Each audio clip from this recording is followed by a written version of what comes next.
Om Amriteshwaraya Namaha. A great leader not only knows the way, but shows the way. Good morning to everyone joining us today. We start the morning with a delightful, soul searching session.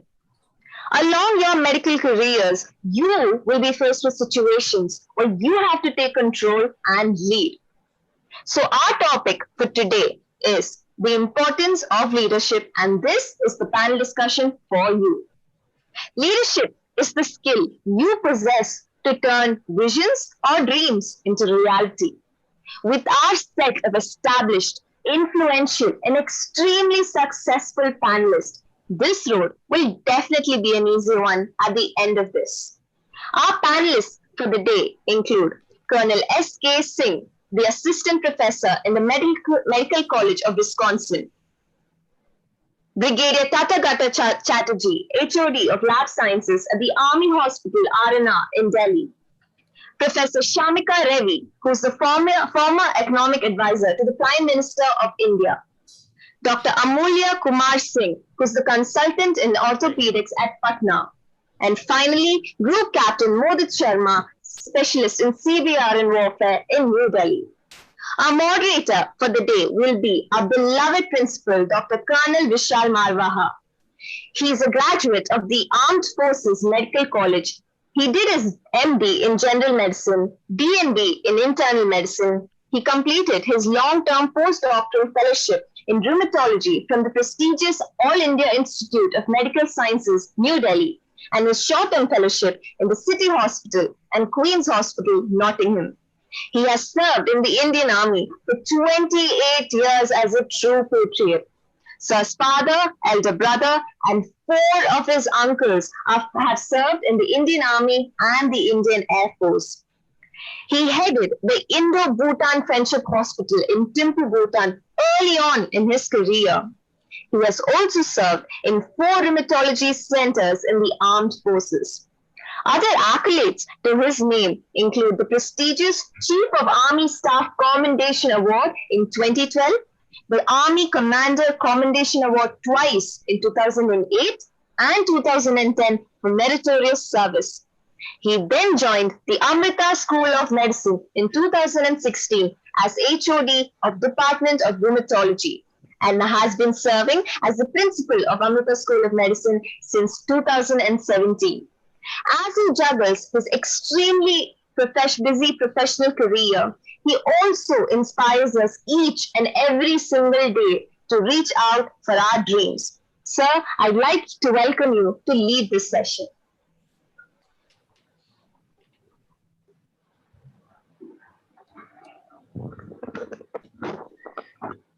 Thank you, Henriella.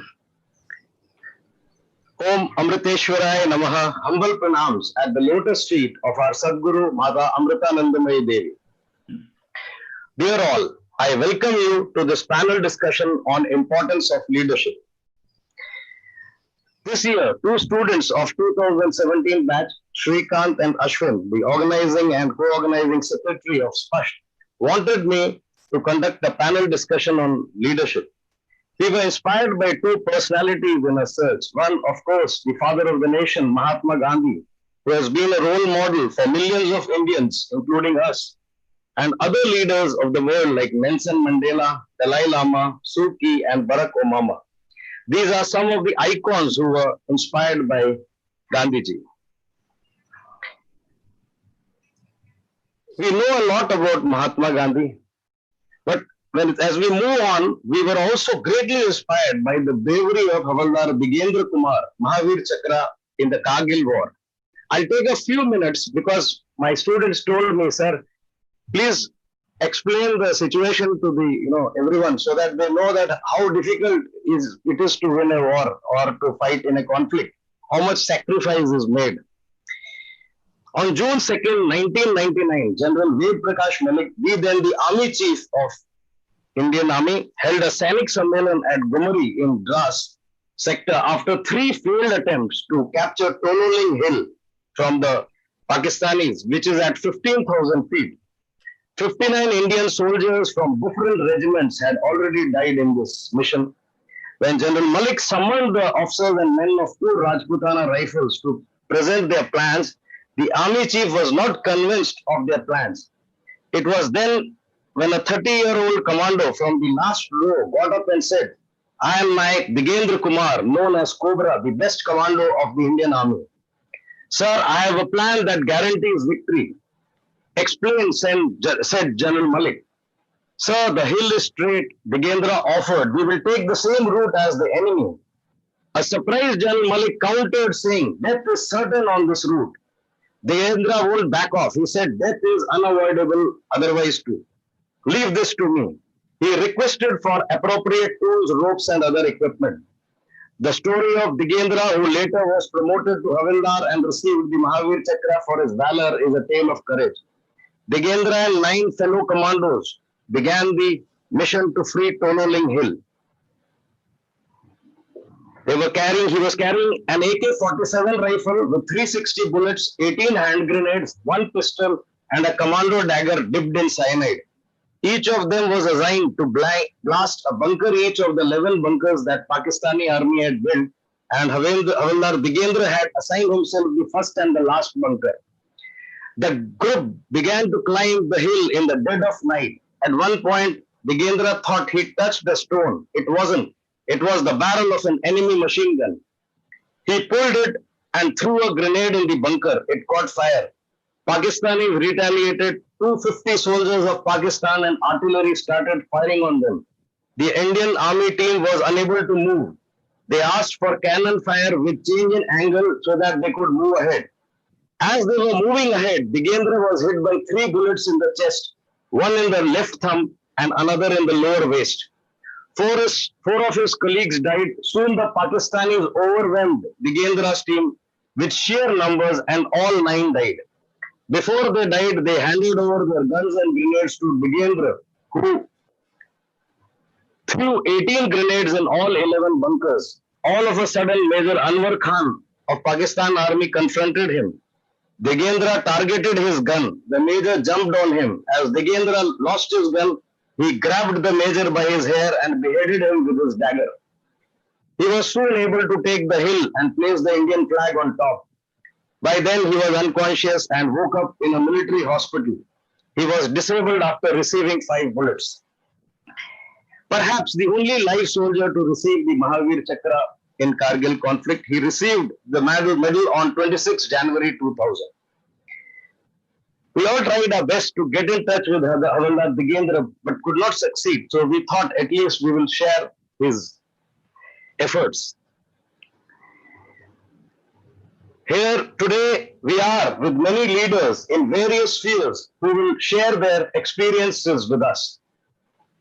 We all know how important leadership is in life. The current COVID epidemic has also challenged world leadership, and we have seen numerous leaders guiding the fight back world over. Today amongst us we have Colonel Sanjay Kumar Singh, Vishish Seva Medal, a para officer of the Indian Army Medical Corps, now retired and working in USA. Brigadier Tathagata Chatterjee, a senior hematopathologist who presently is heading Department of Lab Sciences in the prestigious Army Hospital R&R, and who was heading the military hospital in Jammu, especially during the Uri conflict. Professor Shamika Ravi, a distinguished economist, member of the Economic Advisory Council to the Prime Minister. Dr. Amulya Kumar Singh, a senior orthopedic surgeon, and he has done a lot of social service in Patna and Bihar and has done remarkable philanthropic work in Patna, especially during the Bihar floods of last year. Group Captain Mudit Sharma, specialist in community medicine in the Indian Air Force, serving officer, and he has vast expertise in CBRN warfare and mitigation measures. To start with, the first panelist to speak will be Dr. Sanjay Kumar Singh, Vishish Seva Medal. Dr. S.K. Singh, he has done his MBBS from AFMC Pune, MD in anesthesiology also from the Armed Forces Medical College, Then he did his fellowship, long-term fellowship in CTVS anesthesiology at Manipal Heart Foundation, Bangalore. Presently, he is assistant professor of perioperative and hospital medicine at Medical College of Wisconsin, Milwaukee. I would like to mention that Colonel S.K. Singh, after 25 years plus military service, where he was professor of anesthesia, he moved on to USA, where he then trained in internal medicine and now occupies a position of assistant professorship. So he is a very senior faculty actually. He was also anesthesiologist in the UN Peacekeeping Force, UNAMSIL, in Freetown, Sierra Leone, Africa. He has done a tenure as clinical tutor at Department of Anesthesiology and Critical Care, FMC Pune. Early on in his career, he was a general duty medical officer in extreme high altitude, up to 23,000 feet. And he was deployed with the paratrooper special forces with the airborne surgical teams. He's a member of the American College of Physicians, American Medical Association, and Society for Hospital Medicine. There are many more, I'm just mentioning a few. So, I know Colonel S.K. Singh very well. He's my batchmate, and I have been highly inspired. You know, when I was stationed in Lucknow, daughters were, they were about, I think, 12, 13, and the younger one was 8. They were fans of one person, that's Colonel S.K. Singh. And, I don't know, he kind of, the sort of appeal he has, and, the way he has, the way he, the way with everybody, in fact, was so phenomenal. Like today, a few days back, when I told that Colonel S.K. Singh will be coming, they were like so happy because they associate with him so much, actually. So, I now request Colonel S.K. Singh to begin his deliberations. Good morning to everyone, and thank you to Dr. Vishal Marwah for a wonderful introduction, if I may say so. This is amazing, and for me, it feels like a throwback in times. I know it's almost midnight here when I'm speaking, so I might sound a little drowsy. If I do, please excuse me. It's my honor to be starting the discussion in presence of luminaries like Dr. Shamik and the others, Dr. Chatterjee. The topic, I'm so glad, is not medicine today, because from medical school onwards, there is so much of medicine being pushed into our heads. And it's not just being pushed into it, we want it and we want more of it. And that really doesn't go very far. So let me rephrase the introduction that Vishal gave me. And I'm trying to figure out how to say, who am I and what gives me the right to be here, to be addressing or talking to you all as a part of this panel discussion. In many ways, who I am is a product of my upbringing, the values I got from my parents, the reading that I might have done over time, and finally, a sum total of all the experiences that I've gone through while in service, while in the army, and even before while in medical school. So it takes all of this to make a man, and leadership is but one part of it. Leaders are not made. Everybody says that leaders are not born, they're not made. In many ways, leaders are circumstantial. Havaldar Digendra Singh, who had the opportunity to attack Kargil, as Dr. Vishal mentioned, he led 9 men who followed him to death. That did not come from rank. That did not come from special training, more education, or more MBAs or everything else that you can stick on your chest. It comes from being yourself, having strength of character in believing what you think needs to be done and has to be done. I wanted to actually start the whole thing with something. In the year 1976 came a very remarkable book. The title is funny because it's almost an oxymoron versus a truth. The book was called Psychology of Military Incompetence. I'm not sure how many of you might have read it. It's written by a gentleman called Norman Dixon. The Psychology of Military Incompetence. It sounds like a military book, but it is not. It's a book of management. And he took military incompetence as a subject because he said, like any other place, leadership in military has its consequences. And failure of leadership costs lives, not money or dollars or share market prices. And he has gone through a number of battles that have been covered in over the last 200 years, including the Boer War, Crimean War, Charge of the Light Brigade, First World War, the Western Front. And each one of them, he picked on the leaders and found out as to where the fault lay and how many people died because of that. The psychology of military incompetence actually leads us to believe at the end of it, it wasn't one characteristic that made the difference, but was a sum total that pointed towards lack of moral courage in the people who were leading these disasters. So what then is moral courage? And that brought me down to where we grew up and what was important to us in the army. At some point, when you're assessing somebody, you're trying to figure out how do you define somebody? We talk about a person's honesty, his integrity, his loyalty. And these things are not scored on a scale of 0 to 10. You're either honest or you're dishonest. Either you have integrity or you don't have integrity. And then there's a question of loyalty. Loyalty is something that comes from within. It does not belong to a person. You can have an individual loyalty. I have loyalty to my friends. I have loyalty to Dr. Marwaha. I have loyalty to an individual who's commanding a battalion. But the personal loyalty is a level lower than organizational loyalty, which is lower than your national loyalties and over and above human loyalties. And these are the things that bring up values that make you question your decisions at every point. And they must come across clear cut as to what you believe in and how much are you willing to sacrifice. Second thing that struck me was a matter of ownership. A lot of it comes from, if I have a job in an organization, do I feel that I'm doing the organization a favor? Am I doing my patient a favor by treating him?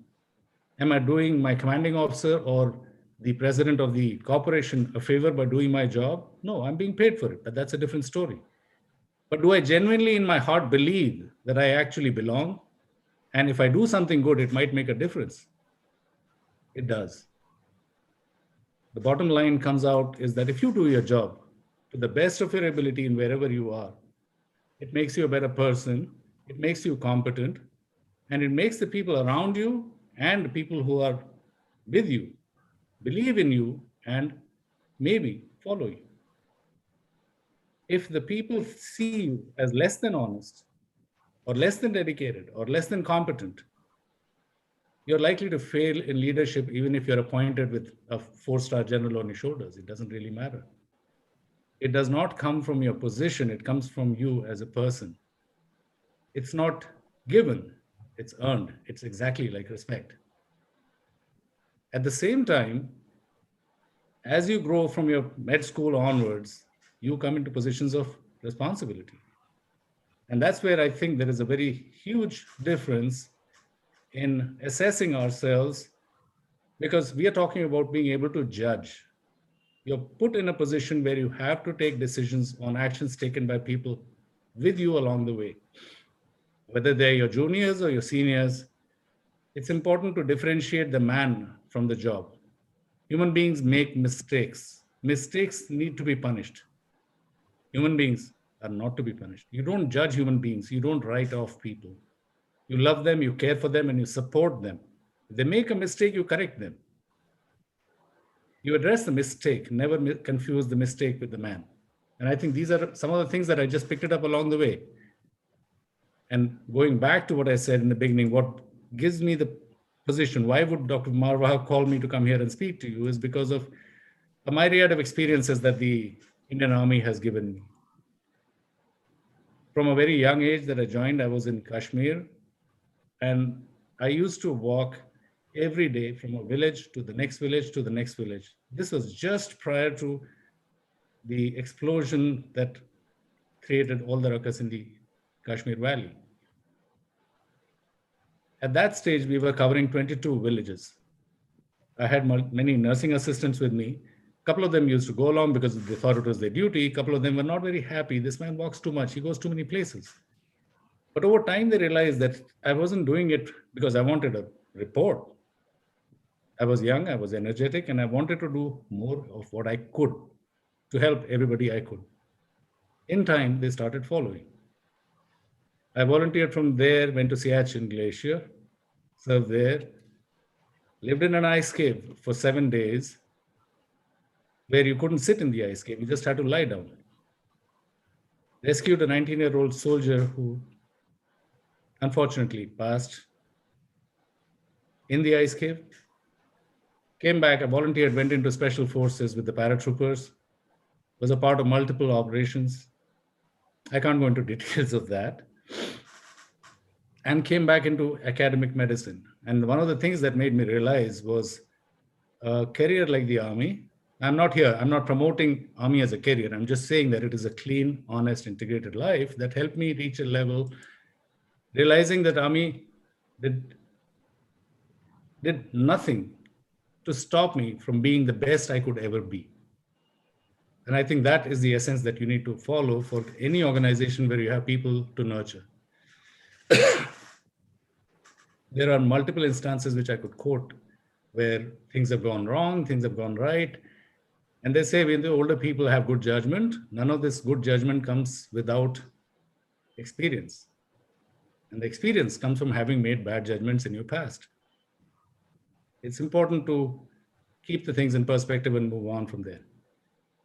I don't want to make this a lecture about everything else, and I have such august audience and members of the panel who are with me. But if there is anything that I can contribute to the conversation, that would be my pleasure.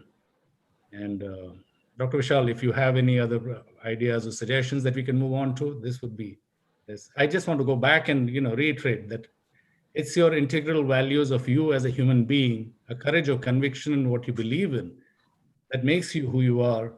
And if you do your job the way you want to do it, and the way you believe in doing to the best of your ability, leadership is an integral part of you. And the others will follow you from your competence, from your desires, aspirations, if they are clean. There's better.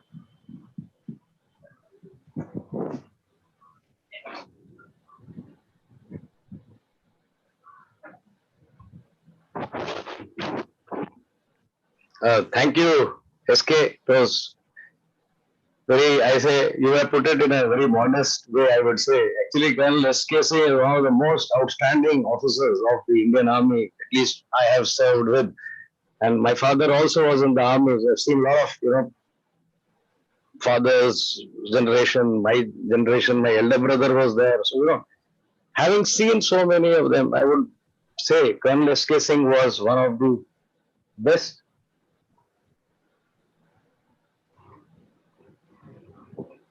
Yeah, just at this point, SK, there's a question for you from one of our students. Dear sir, what activities in the army help in learning leadership qualities? So would I request you to answer that? Okay. So army is not a job. Army is a lifestyle. It's a way of living. From the morning you wake up to the time you go back to sleep, it's about the same. Let me give you an example. Actually, not one. There are many, many, many examples. I could go on quoting some wonderful experiences, some really terrible experiences of humanity and tragedy. One such was a Gurkha patrol in Kashmir. This is going back to 1991.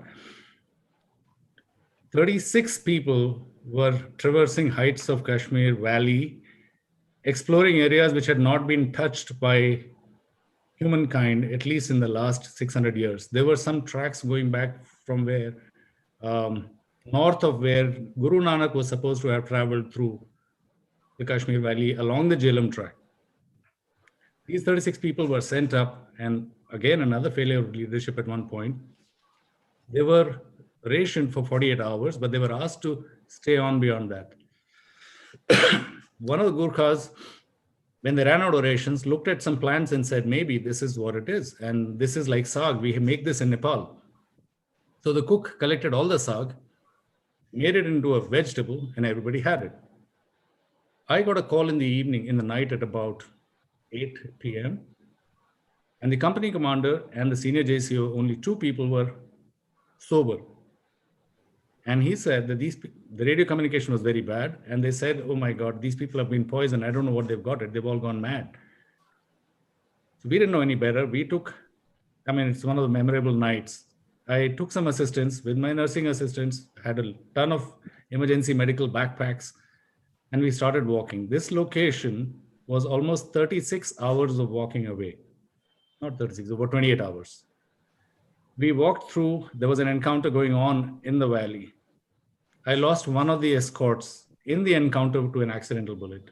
We settled down, we took another escort, we climbed up again, and we reached the place. For poisons, you have an antidote. You need an antidote, and you don't have everything with you in my backpack. So we went there and we realized that these people, what they had eaten was datura. They took datura to be a saag, they cooked it and they all ate it, and they had atropine poisoning. And the only other way to treat atropine poisoning would have been either hydrophonium or physostigmine or something like that, which is not available at a peripheral level. When we managed to get these 36 people, 2 were not poisoned, the company commander and the senior JCO. The rest were all acting psychotic. They were sitting across nalas, they were walking over the place. And believe me, this is on steep mountain where there's not even a place where you can lie down. We held on to them. We burnt rotis to make charcoal. We put Digene syrup to make an alkali if possible. And we fed that to everybody else. We stayed with them 24 hours and we walked down 34 people. By the time when I was coming down, I had 2 military backpacks and 3 weapons in my hand. And the other soldiers are carrying, the ones who had recovered better than some of the others, were carrying their fellows on their shoulders. It's not that you are Dr. Saab and you're a big officer and you're not going to carry anything. When you're on the ground, you're one and same as everybody else. At that point, you may feel, oh, am I being neglected? What is this going on? No, you do your job. When we walked back those 28 hours and we reached down, there was almost a brigade waiting to receive us across the river Jhelum. And believe me, I have not forgotten the way we were received. And that battalion has not forgotten me, and I don't. And I'm still in touch with most of those people. I was not a medical officer for them. So the question was, how does your day-to-day living make a difference? These are parts of your everyday living. If I had patients coming to my clinic, I also made it a point. I actually used to visit Jawans' houses. If they had their parents over and they were sick, I would go and see Jawans the parents in their houses. If I can see an officer in his house, then I can very well go and see everybody else in his house. It's what you do. And this is not limited to the army. This is applicable in every sphere of life, no matter where you are. If you think that cleaning the floor of an operation theater is the job of a EVS person, it is not. You did the procedure, something fell down, or you soiled the blood, you can clean up the operation theater. You're not going to be any lesser for that. And I think that goes a long way in establishing your reputation, and your people will respect you for it. It's the value of labor. Does that make sense? Yeah. Very well spoken, SK. So that was Colonel SK Singh for you, I'm sure, very inspirational. I just recollect, if you remember, it's actually, the 71 war, one of the Paramveer Chakra was awarded to late Second Lieutenant Arun Khetarpal of Pune Horse. It was an armored regiment, and there were 2 very decisive battles in the 71 war. One was the Battle of Longewala. That time, Major Kuldeep Singh Chandpuri, he was leading a company of the 23 Punjab. And the second major battle was the Battle of Basantar, where Pune Horse was one of the, regiment. At that time, the commanding officer was Lieutenant Colonel Hanuj Singh, who later on retired as a lieutenant. And Second Lieutenant Arun Khetapal, he was the one who led the troop, and they got 10 Pakistani tanks, and that was a balance, equal kind of war. They were not that we had any superiority over the Pakistani team. It was roughly equal.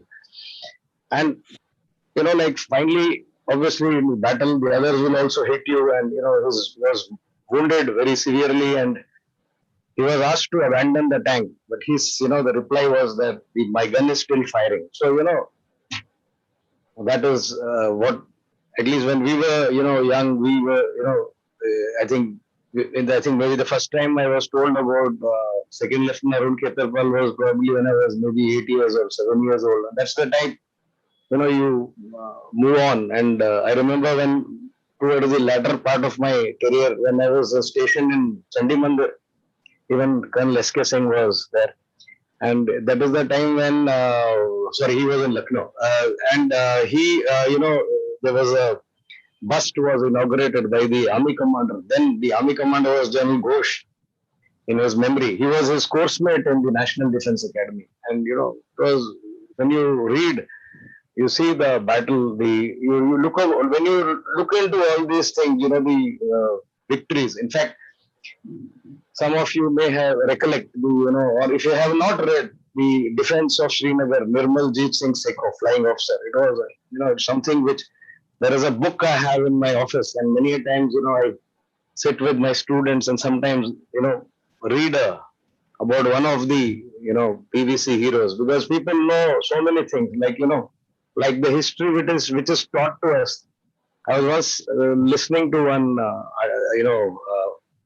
one gentleman who was pointing out very rightly that if you ask the Mughals, everybody can tell, from Babur to Aurangzeb. But if it comes to Martand Varma, people don't know that he defeated the Dutch. Hardly people know about Rana Pratap, and people like Bhagat Singh and Chandrasekhar Azad. They will just write one or two lines as revolutionaries or something, or terrorist kind of, they are projected. That is the kind of history which we are taught. Hardly any mention of any Santhal rebellion, or so much happened in the history, that it is probably just a very certain things that touched, and that's why, in fact, I think probably when I look back, it was the Amar Chitra Katha. I thank Satish Pai, actually. He was the editor of Amar Chitra Katha. That is when we were children, we read those comics. That is the time we came to know who was Bipin Chandra Pal, who was Rash Bihari Bose, who was Subhash Chandra Bose, who was Bhagat Singh, who, Kartar Singh, Sarabha, Gadar Mutiny. Otherwise, they will just write one line, and just, hardly give any importance to it. So, anyway, this is just a historic sort of recollection of some history which we are taught. So, I feel we should read the history which is there rather than history which somebody wants to teach us. I think that is very important. Next, we look at Brigadier Tathagata Chatterjee, an alumnus of Armed Forces Medical College and AIIMS, New Delhi, and is currently Professor and Head of Department of Lab Sciences and Molecular Medicine at Army Hospital, R&R, New Delhi. He has a unique blend of professional and administrative experience both in armed forces as well as in the civil institutions. He is the first DM in hematopathology from AIIMS, New Delhi, and the first in the country. He has done postdoctoral training at St. Jude's Children's Cancer Research Hospital, USA, in molecular hematology and flow cytometry, and in oncopathology from TMH, Mumbai. He is Fellow International Union for Cancer Control, Fellow Indian Society of Hematology, and member of the National Academy of Medical Sciences. He has been the Associate Editor of Indian Journal of Hematology and Executive Body Member of Indian Society of Hematology. He has more than 140 international and national peer-reviewed publications. He has been the commandant of the busiest Indian Army hospital at Jammu during the period of the surgical strike, and also brig in charge administration of the prestigious Army Hospital, R&R, New Delhi.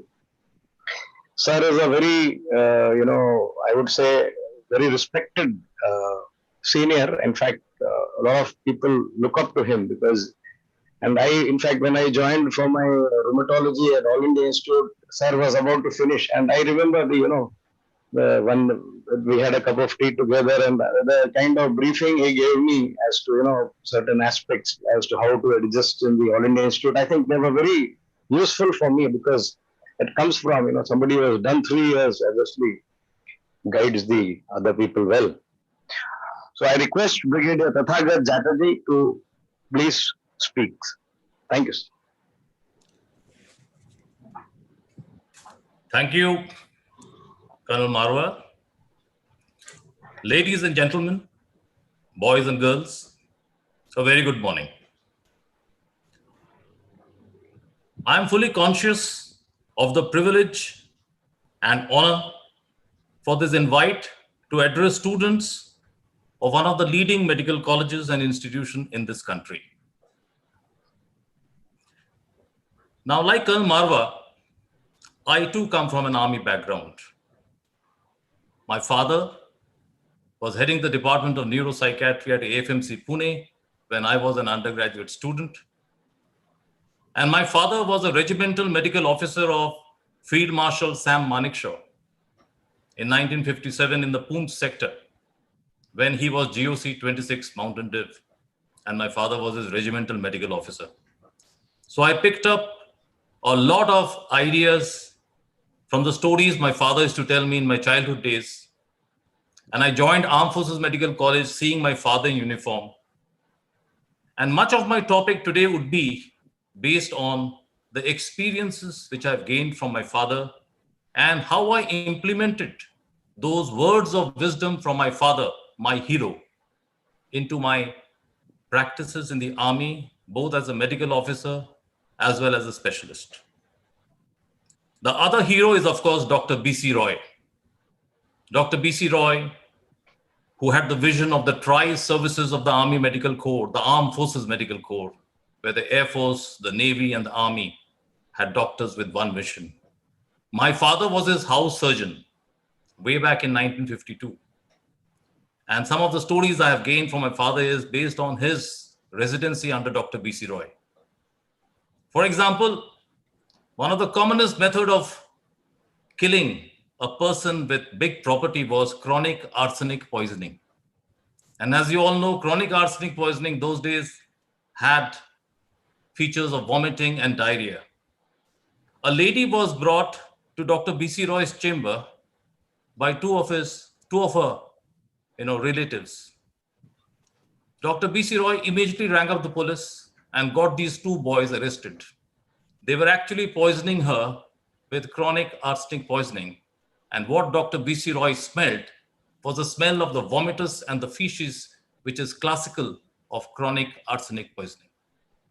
So, ladies and gentlemen, I really don't know whether leaders are born. There is a school of thought that think leaders are born. Now, considering the mammoth population of a country and the rate of procreation equaling the total population of Australia each year, and yet there is a dearth of leadership in this country, may I then suggest to all of you to throw away this idea and the belief that leaders are born. And that's why I agree with Colonel S.K. Singh. It's sequential, it is circumstantial. Leaders are made. As Field Marshal Manekshaw would say, give me a man or a woman with character, with common sense, with decency, and I can make a leader out of him. So what are the attributes of leadership? The primary and indeed the cardinal attribute is professional knowledge and professional competence. This has to be acquired by hard work and by constant study. You have to keep at it and you have to work hard to achieve your goal. Professional knowledge and competence are a sine qua non of leadership. Now, let me give you an example from my own experience. Now, as soon as I became a brigadier, I was posted to Military Hospital Jammu as the commandant. Commandant, as you all know, is the medical director or in charge of this hospital. As I reached the airport and I was to join 2 days later, I came to know that a lady in the operation theatre in Jammu was dying of severe hemorrhage, of a postpartum hemorrhage, and the young specialists at MH Jammu were finding it very difficult to save her. I, as a leader, thought that I should join the hospital straight away and not wait for the 2 days in the comfort of the officers' mess and the VIP room and relax. I reached the OT, donned the OT dress, and no one knew who I was. They probably thought I was the operation room assistant. What did I do? I quickly made a decision, seeing the inexperience of the people in the operation theatre, and instituted the massive transfusion protocol, something which they had not done. Now, you cannot save a person with whole blood. My years of experience and my professional competence helped me that day. For 4 hours, I was in the operation theatre, giving her bricks, alternately fresh frozen plasma, packed RBCs, cryoprecipitate, repeating the order, and finally, the bolus of fibrinogen. That is professional competence. I use that as my first step to leadership.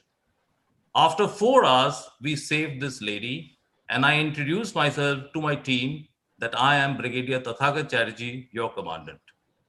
Now you can imagine the next 2 years in that hospital was nirvana. The people loved me, I loved them. We were in love with each other. What did I display? I displayed professional competence, and that, my dear friend, is the first step to leadership. If you don't have professional knowledge, you don't have professional competence, you don't know your job, you will not be able to lead your men. All right. The next attribute, and I've scripted this because last 4 days, I was putting my experience into a script so that I don't miss out on something. And here I want to inspire all of you with my experience. Now, the next attribute to leadership is what Colonel S.K. Singh told you, the ability to make your decision and accept full responsibility for it. Have you ever wondered why people do not make decisions? The answer is simple. It is because they lack professional competence, or they are worried that the decision may be wrong and they will have to carry the can. Now, as per the law of average, 50% of your decisions will be correct. But if you have the professional competence and the knowledge, at least 90% of your decisions will be correct. However, and this is very important, if you do not take decisions, you're doing something terribly wrong. An act of omission is much worse than an act of commission. An act of omission can be put right, but you cannot get out of it if you have not taken that decision. Give you an example. In 1986, as a young 23-year-old, I was in charge of a medical setup in the China border in Arunachal Pradesh at a height of 17,000 feet. Month was November, temperature -20, snowing heavily. A soldier was brought in dead to my tent with features of high altitude pulmonary edema. I actually realized that the patient was alive. He was actually in a state of suspended animation due to acute freezing syndrome. With the facilities I had, I revived him. And then I had to take a decision. Now, the evacuation by air was impossible. The weather was bad. It was late in the night. I made quickly 3 stretcher bearer squad and led the team and walked 5 hours in the dread of the night and reached Tawang Hospital and saved the patient. What did I do? I took a decision and I stuck to my decision. Everyone expected that patient to die. I could have already given an excuse that the weather is bad. I don't have an air evacuation. Where do I go? I could have slept in the warm tent of mine, and next day I would have accepted patient is dead. No one would have blamed me. But I could not take this. I walked in the night, took a decision, inspired my men, gave them leadership the way it should be, and saved the patient. I still remember the name of this patient, Sipai Koteshwar Rao. I can never forget him, and he still writes to me. Next attribute to leadership is absolute honesty, fairness, and justice. Remember, ladies and gentlemen, we are dealing with people with various problems. Now, as I was commanding this Jammu hospital, I had an adjutant. An adjutant, ladies and gentlemen, is a person who ensures discipline. Now, the same adjutant made a glaring mistake, and I punished him. Now, every man in the unit respected me for punishing my own adjutant. And after 1 month, I reinstated him in the job. He did a great job as an adjutant, and the people respected him because he accepted the punishment. You punish a man, the man will stoically take the punishment, provided he knows that you're going to give the same punishment to everyone. So fairness, honesty is one attribute of leadership. Moral courage. Moral courage is a very important aspect of leadership. Moral courage is an ability to distinguish right from wrong. And having said that, you should stick to it. Beware of the yes man. The yes man is the most dangerous man in the society, in the organization. Some of you may have the trait of a yes man. If you have, please remove it today. The yes man will rise high, but the yes man will never become a leader. He will never have a spoken reputation. He will always be used by his superiors. He'll be disliked by his colleagues, and he'll be despised by his subordinates. You all have heard about the 1971 war. Srimati Indira Gandhi summoned Manekshaw and told him to stage a war. He had the moral courage to say no. He asked for 10 months for preparation. He said his army was not ready for war. After 10 months, he staged victory. He created history. He had the moral courage. Imagine if he had said so as yes from the very beginning, we would have faced the same problem we had in the 1962 Himalayan blunder, where a few yes men destroyed this country. Never show your fear to your subordinates. A saying in the army goes, any man who says he is not frightened is either a liar or a Gorkha soldier. It is one thing to be frightened, and another thing to show your fear. If you show your fear or your indecisiveness in front of your team, you will never be able to command them. I learned again these rich attributes from my Jammu tenure. Ladies and gentlemen, I saw the Uri attack, the Nagrota attack, the surgical strike. In fact, when they were searching for me, कि आपके commandant साहब कहाँ हैं? Where is your commandant? Actually, I was in the mortuary embalming the dead bodies of our martyrs. I was not supposed to go to the mortuary. I didn't have a trained man to embalm the bodies. I did it myself, thanks to my experience in the Kargil war.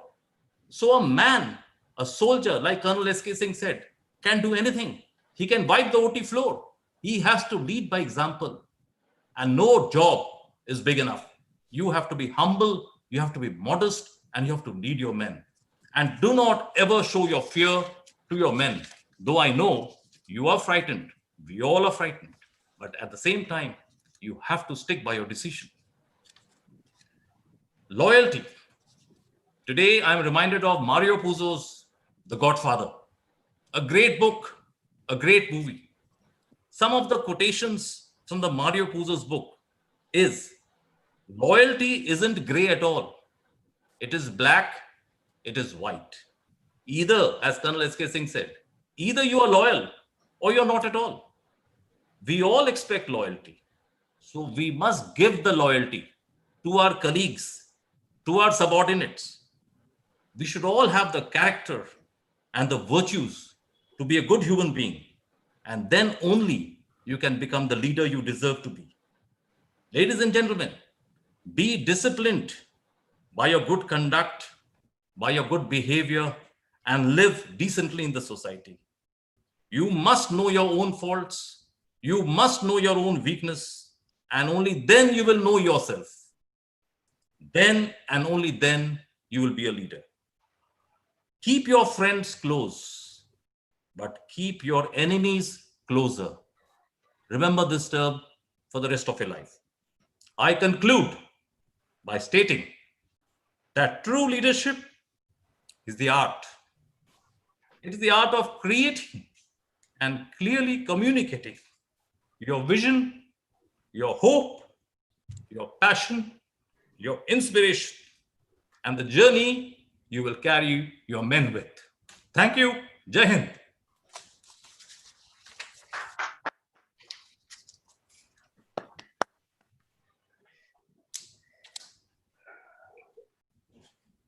Thank you, Brigadier Tathagata Chatterjee.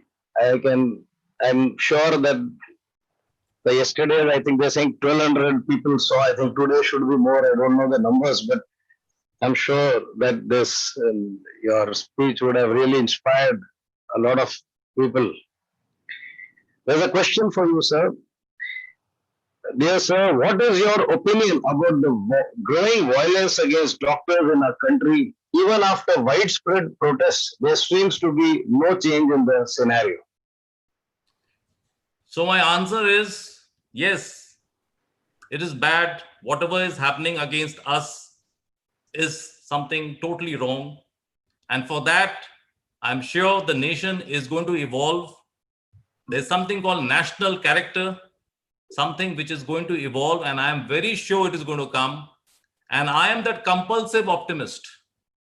I am that man who always has that hope that one day this country will learn the mistakes they have done against us.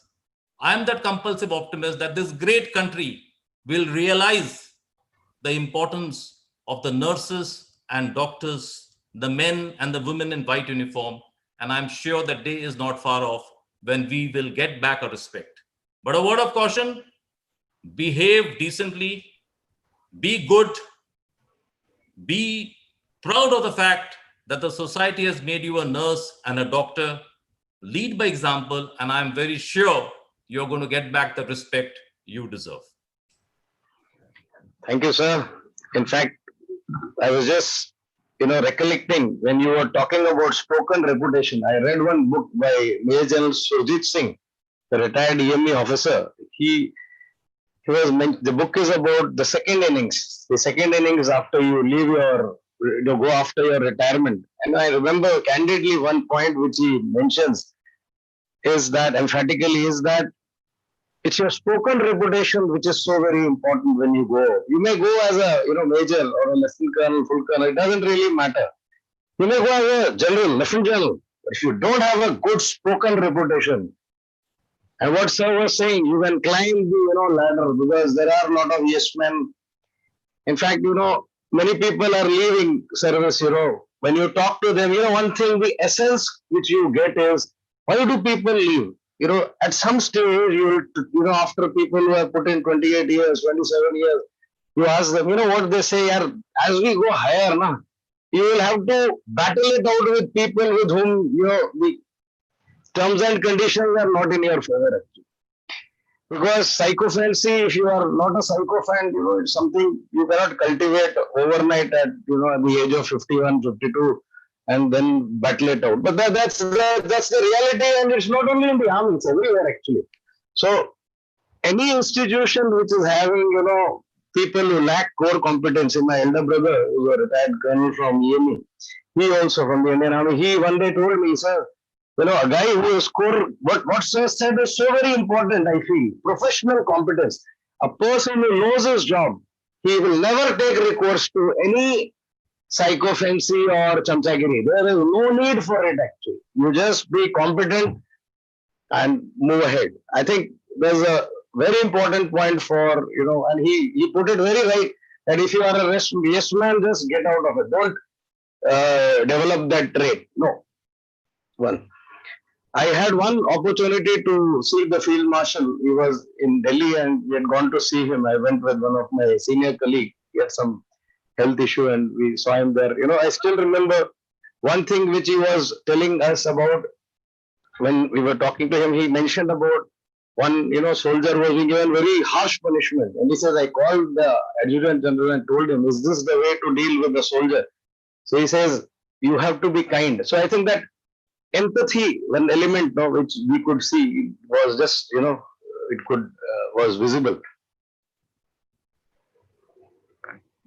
Then again, leadership, like if you have read about the various projects, I think Professor Shamika Ravi would be the right person who will be covering certain aspects, who has much better understanding. Like we have this, Ganga. Now you see the Namami Gange project. Now it's in the, the Niti Ayog. Like it's basically the members are the chief ministers of all the states. That is, so it's the approach changed, to basically to transforming India, making the Niti Ayog. You look at the various schemes actually, Make in India, the National Tuberculosis Elimination Program, which many of you would be aware that the Sustainable Development Goal, SDG for 2030 was TB elimination. But they have moved it 5 years ahead in India. They call it the National TB Elimination Program. So there's a lot of vision. When you see the leadership of the Prime Minister, actually, it is quite evident. In fact, I have been reading the various programs, and I personally realized that these are such phenomenal, actually, that you realize whether, the green credit scheme, so many things are happening in our country, the various industrial corridors, the, Sagarmala, Bharatmala, so many schemes. Actually, we are not aware. Many of us actually don't know because we don't read, we don't understand. Some people read. When newspapers don't really cover everything, they just touch something here and there. But you read these documents, the Make in India, the kind of, actually, when you understand, you realize there is a transformational change happening in the country, actually. Anyway, these are unfortunate times. Even in COVID, like in Jan Dhan Yojana, they are putting 500 rupees per month to every lady's account for 3 months. So it's a very, the ration card, portability, so many things are happening. So it is leadership, obviously. I think there's something, you can keep criticizing the government, but you look at what they are doing, you realize, no, this is something, there is a lot of change. There is something which we never saw for many years, actually, or was there, but, this is more sort of, there is a more sort of focus is there in the, approach. I now request Professor Shamika Ravi. She will be speaking next. I'll just give a brief introduction. Professor Shamika Ravi is a non-resident senior fellow of the Governance Studies program at the Brookings Institution, Washington, D.C. She was the former director of research at Brookings India and led the development economics vertical, where the focus is on financial inclusion, health, gender inequality, and urbanization. Dr. Ravi is a visiting professor of economics at the Indian School of Business, where she teaches courses in game theory and microfinance. She was also a member of the Economic Advisory Council to the Prime Minister of India. She is also affiliated with the Financial Access Initiative of New York University. Dr. Ravi has many publications in peer-reviewed journals and writes regular opinion pieces in major newspapers. Her research work has been featured and cited by BBC, The Guardian, The Financial Times, and most national and regional newspapers and magazines in India. We welcome Professor Shamika Ravi. We request you to begin your deliberations, ma'am. Thank you, Namaskar. Thank you, Colonel, for the invitation. These are very difficult times for all of us, but it's a mildly comforting thought when we think that 100 years back, our ancestors were in probably similar situations under the global Spanish flu, without access to any of the technology that we have today. And therefore, it is particularly, I'm grateful for this connection and to be with you. I have been listening to the wonderfully inspiring personal testimonials of the two esteemed panelists before me. And it's inspiring for the young generation to hear these stories. of adversarial sort of circumstances and how individuals emerge out of it because of personal tenacity and professionalism. What I'm going to talk about today as an economist and someone who deals mostly with research that feeds into policy making. We are at a stage of development in India when I think one of the, we are going through an inflection point, not just in the economy, but the society as a whole. There are many, many changes happening simultaneously. And it's important to realize, and which we forget sometimes when we compare India with many other emerging markets, or sometimes even OECD, which are the richest, most affluent countries in the world, that we truly are a continent.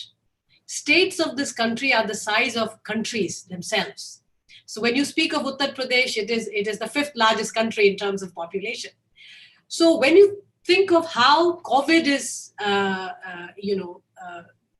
progressing, or how we talk of economic progress, when we talk of incredible improvements in health indicators like maternal mortality, infant mortality, over a relatively short period of time of 15, 20 years, we have to acknowledge what a great feat it is. In fact, India and China have brought out more people out of poverty in the last 20 years than historically ever in mankind's history. So it's important to realize the kind of tectonic shift that this part of the world is undergoing, and particularly as Indians. It's important for us to realize what it is in a large federal democracy, where central government is one very important leader in this part, but there are many state governments, there are many leaders. The story of this country, particularly if you think of the last 30 years economic growth, has been scripted by many leaders. And I want to today bring some objective data and research for the benefit of the students on why leadership matters. Now, first of all, as economists, we look at past data and we try to project the future based on past data. The problem is that there are many shocks, and leaders are also shocks to the system. So if I were to ask you a simple question, or many of the students I know are a lot younger, but India's modern economic history is really 30 years old. So perhaps older than an average median student's age at the institute.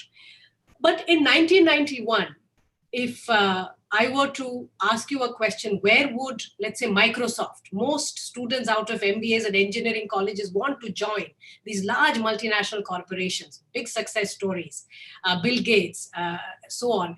If I were to ask you, where would Microsoft open its second biggest office outside of Seattle? Given that they have decided they want to come to India, and now I'm trying to sensitize you to the big differences within this big country of ours. If I were considering UP, Uttar Pradesh, one of the poorer states of the country, and comparing it with Andhra Pradesh, which in 1991, remember, Uttar Pradesh and Andhra Pradesh were very comparable in poverty. These are two very large agrarian states of the Indian subcontinent. Now, if you are Bill Gates and you're thinking, where should I open my second biggest office employing tens of thousands of young minds, UP, your research and historical data would tell you UP is a great fit, because UP has so many centers of excellence. And if I ask, including the panelists, you can think of several centers of excellence in Uttar Pradesh. IIT Kanpur, IIT BHU, you have Allahabad University, you have IIM Lucknow, and of course, many, Aligarh Muslim University, many centers of excellence running throughout Uttar Pradesh. Now, in the early 90s, other than Osmania University and perhaps Hyderabad Central University, you can't really think of too many centers of excellence in Andhra Pradesh. Yet, the decision to start this massive campus outside of Seattle, which you can imagine IT sector did become the engine of modern Indian growth. This leap of faith that business leaders make is also driven largely by local political leadership. It's important to realize that despite having proximity to Delhi and good connectivity to Delhi, and it matters in economic decision making, Andhra was very far from Delhi and centers of power. But it took local chief ministers and a succession of them. It's not about one political party, but it took visionaries such as Chandrababu Naidu, subsequently followed by the Congress leadership under YSR, where they went out and convinced global leaders to come and invest in an otherwise relatively remote, agrarian, and very poor Andhra Pradesh. I'm telling you the story of modern day Andhra. It is one of our states which has truly broken the trajectory of economic growth very, very rapidly. In fact, within half a generation of 15 years. Now, in early 90s, Uttar Pradesh poverty rate was 52%. But Andhra was also 48%. So it was relatively poor. In 15 years, if you look at the mid 2000s, Andhra Pradesh had reduced its poverty to 11%. While Uttar Pradesh's poverty, because remember, this is a time of lifting of the tide in the Indian economy. Overall, we were growing very fast. So Uttar Pradesh also lowered its poverty to around 37%, from 52 to 37. Big change for 200 million people. But Andhra Pradesh is a modern miracle. From 48% to 11%. You can imagine, requires the kind of leadership which economic theory is not able to predict. Because in terms of growth, we usually think of factors such as capital, labor, technology. We often discount leadership. And yet, almost all these natural experiments globally will tell you that if you are to just continue along the same path, you can never predict these big inflection points that countries have undergone. Whether it is China, whether it is India, now increasingly Vietnam, Bangladesh, a lot of them have bucked their past trends.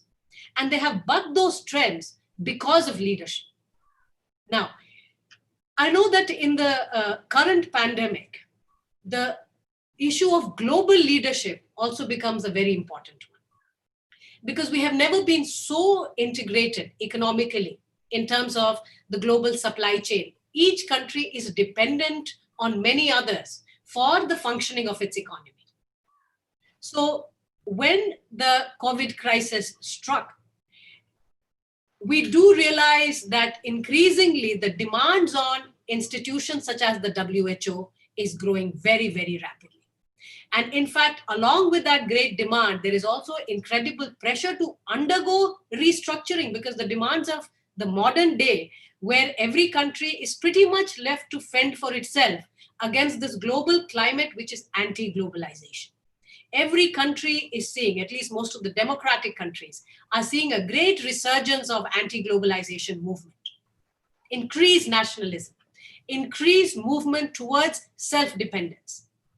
A lot of it is in response to how the world is changing, but it also has true economic cost.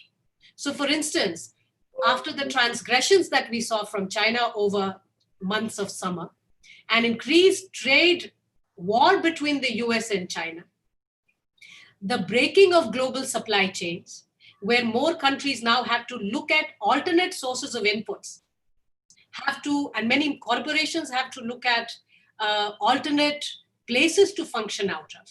Because in the long term, there is this growing wedge between the way economies are run in democracies under rule of law, under common global rules of law, and the way authoritarian regimes such as China are showcasing to the world. In fact, including in India, we are having to think that despite the first 50 years of increased reliance on public sector units and public sector entities, the entire liberalization process was about getting away from dependence on public sector units towards increased privatization. And private investment and growth has done us a lot of good. However, in these parts of the world, markets also break down. And I think it's very important for students to realize that as medical students, you happen to be in one of those few sectors where markets don't always function very well. Markets do break down. Now, healthcare is a very prime example of that. For instance, while India has one of the fastest growing medical tourism sectors, we are attracting a lot of patients from Africa, from the Middle East, from even other parts of South Asia, and it is good for the economy and the sector as a whole. Alongside of that, we also have a very large primary healthcare center network, which is public in nature, which is government run, government financed, and it is the gatekeeper, so to say, for the entire health needs of the population. Our public health infrastructure, however, is not up to mark. In fact, we do spend one of the lowest investment to GDP if you look at the healthcare sector. Our public health sector in many parts of the large states do not perform very well. So this is where the great big federal structure of India again comes into play, when we say that in states where district hospitals are very well run and well governed, where doctors are doing their job, again, going back to the personal testimonials of the two panelists before, if you're doing a good job as individual professionals, as doctors, and those district hospitals are run well, then people will go to you, whether they are rich or poor. It's a fallacy most of us in India hold, that the rich people go to big corporate hospitals and the poor people go to public hospitals or government hospitals. That's not true at all. When it is run and people are doing their job well, the public at large trusts government hospitals, including if you think of institutions of excellence such as AIIMS, where Delhi is the center of power. But when, the highest offices, when there is a need, the reliance is always on AIIMS. It's a public institution, but we know that the level of professionalism and trust in that system is very high. So government matters in healthcare. At the same time, in many of our large states, where district hospitals don't function, where doctors are absent, they're not doing their job, or there are parallel practices, and you have to acknowledge these realities. People are driven to private hospitals, private clinics. There is a very large network of informal practitioners, whom we call quacks in the colonial parlance. Now, that is a sector which is filling the void that is vacated by district hospitals and public healthcare units. Again, while, of course, in management, we often teach, can you really teach leadership or is it innate? Clearly, the testimonials of the two panelists before me, have made it very clear that there are personal traits, there are inspirations.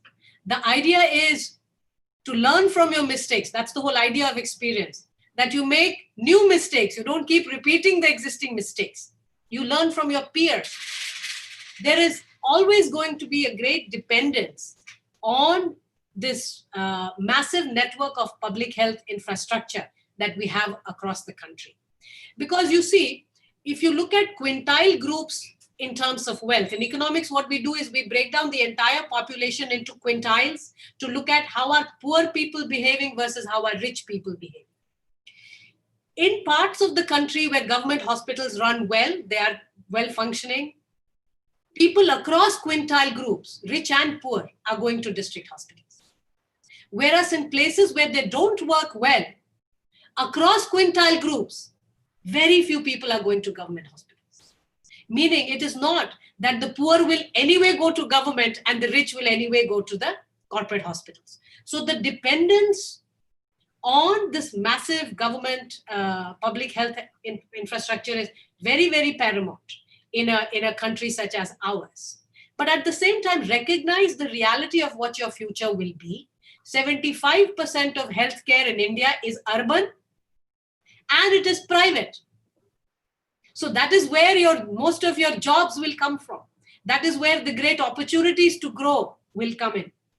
But that is also the job of then the policy makers to make it better. When I listen to inspiring people such as Dr. Singh, I'm often thinking, what will it take for us to retain such talent in India? Why is it that we are not able to create the kind of conditions where talent can flourish within the country. And I'm acutely aware, as you're all, as we live here, that individuals do have the strength of character and do have the professionalism. Many times it is about governance reform. And I'm not talking about governance reform in the government alone. It runs all the way from the government to institutions. We have to recognize that people want to do good work and want to be part of an excellent institutions where their talent can be flourished and the potential can be realized. And a lot of you, students, we will lose several of you to the international global talent market. After all, India is emerging as the HR hub as far as many technical areas like medicine and engineering, etc. are concerned. But the idea is that how do we close this gap within the country? Why is it that we have half the number of doctors than what the WHO prescribes? That per million, every population benchmark mandates a certain number of doctors, mandates a certain number of nurses and other medical practitioners. Why is it that we are struggling? It's not lack of talent. And that was clearly laid out even by Colonel Marwa right in the beginning, that it's not shortage of talent. We are a big country. We have a lot of talented individuals, very hardworking. It is about creating those institutions, bringing in the kind of reforms where we can have many more such institutions of excellence, like your institute. Your institute clearly is one of the best in the country. We want to have hundreds of such institutions so that millions of those young minds who can get trained in affordable ways and give back to society.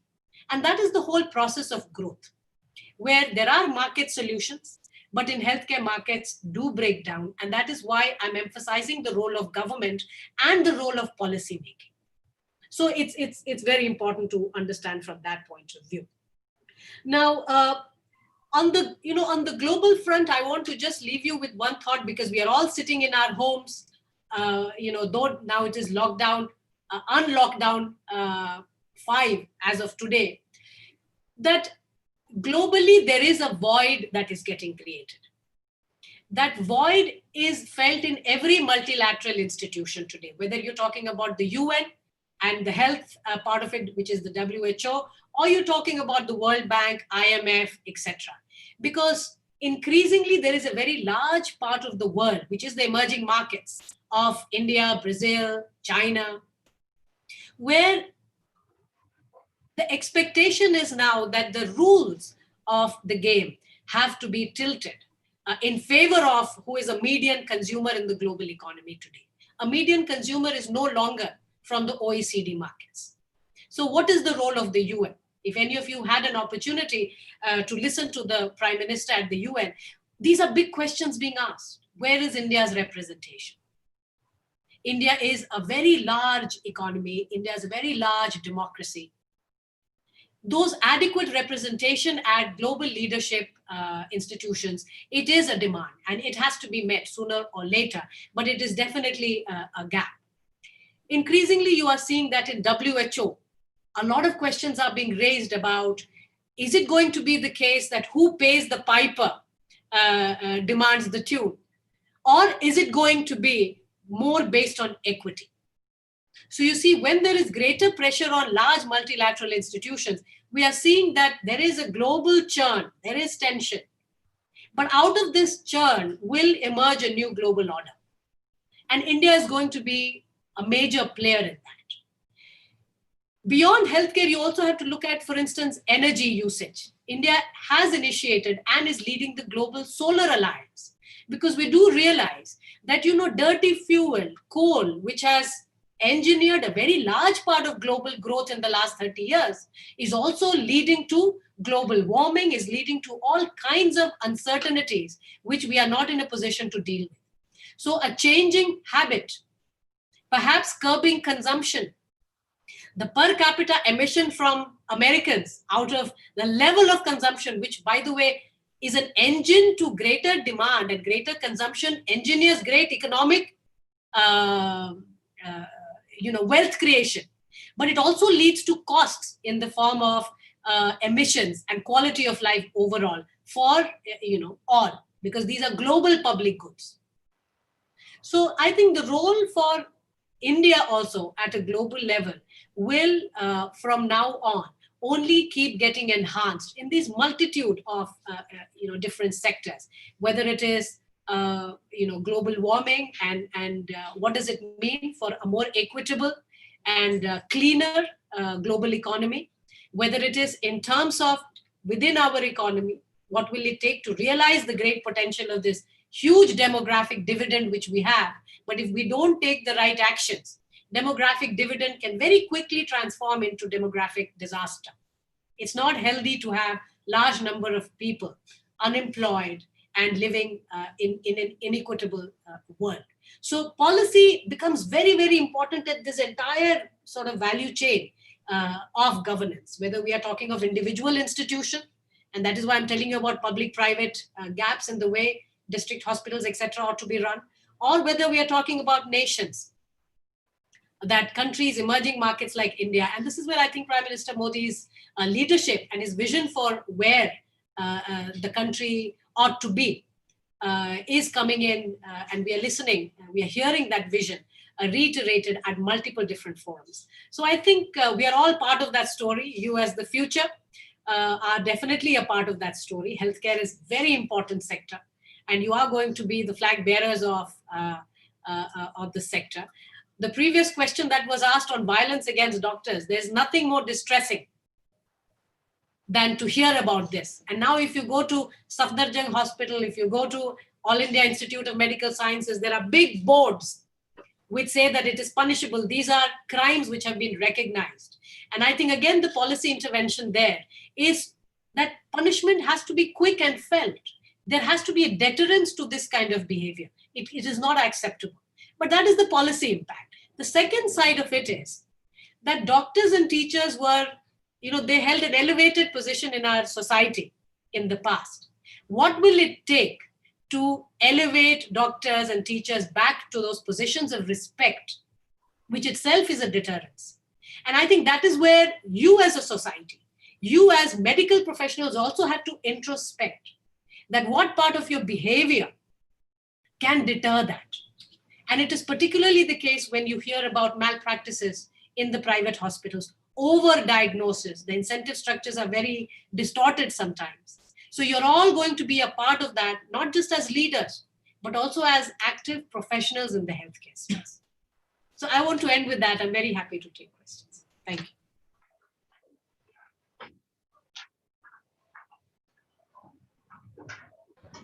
Thank you, Dr. Ravi. This has been an awesome talk.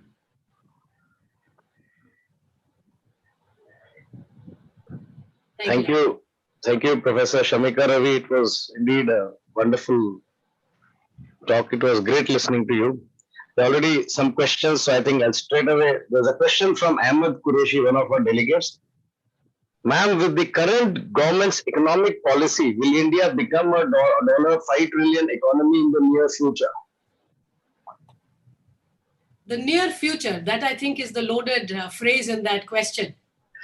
Well, I'll tell you, the pandemic has definitely slowed us down. But even before the pandemic, there was a certain slowdown. I think it's important for us to realize that the inflection point in economic growth happened in NDA 1. You see, after 1991 reforms, many rules were clear, but it was active, huge government investment into infrastructure, coal, a lot of liberalization in fundamental infrastructure sectors, which led to a big growth in the year 1999 to all the way to 2012. So that period, 14, 15 years of high economic growth, also required us to undergo certain changes, such as banking sector reform, such as not doing indiscriminate lending. So we did have an overheating of the economy under UPA 2. We have spent the last 5 years basically trying to bring in the kind of institutional reforms where fiscal deficit is brought under control, because the government spending can't be indiscriminate. We brought the inflation under control. Remember when double-digit food inflation used to be there. It required a slew of policies to basically set the ground rules, get them clear again. But of course, the pandemic has been a huge shock. You have had, certain kinds of tax reforms, etc., in the form of GST, which are all in the process of making things simpler. But a lot of work remains to be done, Mr. Qureshi. We still have a long way to go. And so there is no place for complacency. We cannot afford not to grow. I think that is an important thing that people must recognize, that we still have absolute poverty of 5%. We are still $2,100 per capita per year income level. So when you think of competing with China, which is more than $10,000, so 4 times richer, against in this neighborhood, growth is not a luxury. Growth is a necessity for India today. So this remains a work in progress, and you will see in the last 7 months, while being in the midst of a pandemic, you have seen a lot of fundamental structural reforms being attempted, whether it was in the education space, more importantly, more recently in the agriculture space. We have not touched agriculture since 1991. Many parts of the economy have been reformed. Agriculture we didn't touch because there is a holy cow element to it. It's a politically very sensitive sector. And yet, the reforms that have happened in the last 1 month in agriculture are very, very fundamental in giving freedom to farmers. Because eventually reforms is about individual freedom to make economic decisions, which cumulates into institutional freedom and therefore greater growth for the country. So time frame, Mr. Qureshi, very difficult to put right now, given that we are still in a negative growth phase. But hopefully in the next year or so, when most parts of our economy have recovered, then we are in a better position to think of how this can be engined over the next 5 years. Thank you, ma'am. Now we move on to Dr. Amulya Kumar Singh, a graduate of the Armed Forces Medical College, Pune. Did his post-graduation in orthopedics from PMCH Patna in 1994, and then he has done his hospital management from LNMI Patna. MCH in orthopedics from Sessions and PhD in orthopedics from LNMU Darbhanga. Also has done postgraduate certification in rheumatology from Johns Hopkins University. He is at present consultant orthopedic surgeon and medical director of Akshat Seva Sadan, Yarpur, Patna. I had the opportunity to visit the facility last year, and I must say he is doing a fantastic job there. Former President, Central Zone Orthopedic Association, former Secretary of Bihar Orthopedic Association, many publications to his credit, spent 2019 on eve of Doctor's Day, and he has done outstanding medical service to society, especially, I think, yes, it was the Bihar floods last year. And there are many other, projects which he has handled. So I think without any further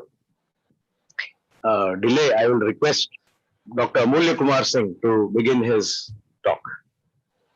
Thank you, Vishal.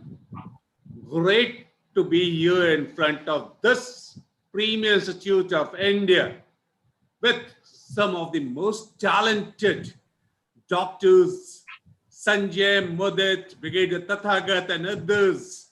And Shamika, really, whatever you have talked to us, we are in the process of learning from you also, so that how we can develop as far as supporting the Indian economy is concerned.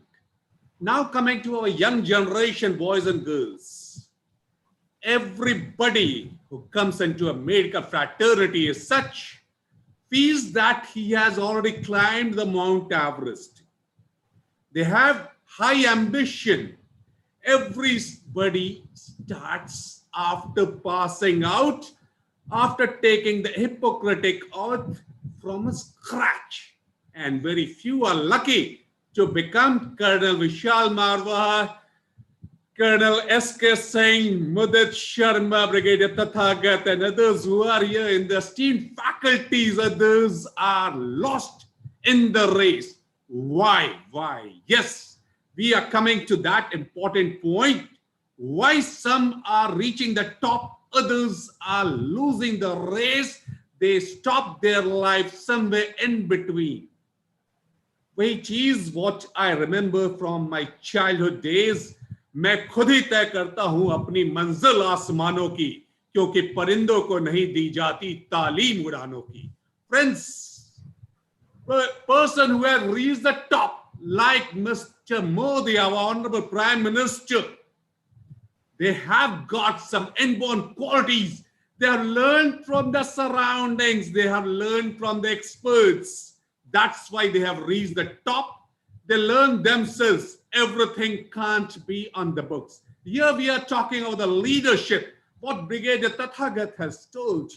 Yes, we want to reach the top, but there are hurdles in our life, and we have to cross each hurdle one by one with a meticulous planning and very peaceful mind. क्योंकि मंजिलें उन्हें को मिलती है जिनके इरादों में जान होती है, पंख से कुछ नहीं होता, हौसलों में उड़ान होती है. Yes, if you are motivated, you can reach the top. But if you are not motivated, you will be losing the battle at a very early stage. Medical students start our life with big aim, but unfortunately, we get stressed up in between. We doctors, yes, we are now at 55 years of age. We have also been stressed up with so many things. What Shamika was telling that, yes, lots of stresses are there in our professional life. The society does not realize that we are doing so much good for them, but they come, they hit us, they break our hospital, they manhandle us. At that time, they don't realize we have burned the midnight oil just for their safety, their well-being, their good health. And one attack this type can shatter the life and the mindset of a doctor, especially the young doctors.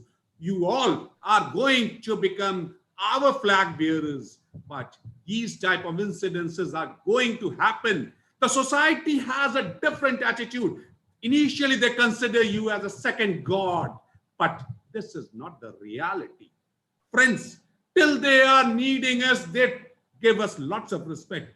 One minor blunder, not from me, not from my staff, but maybe because of the destiny, and they think this doctor is the most important enemy of their life.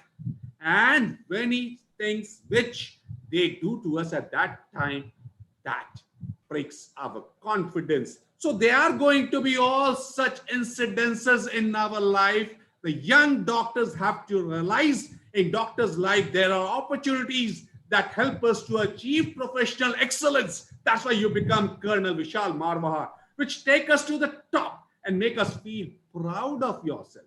But at the same time, there are problems that cause our downfalls and we are shattered with no hopes at all. But what I sense here is what Brigadier Tathagat has said. Yes, professional excellence is a must.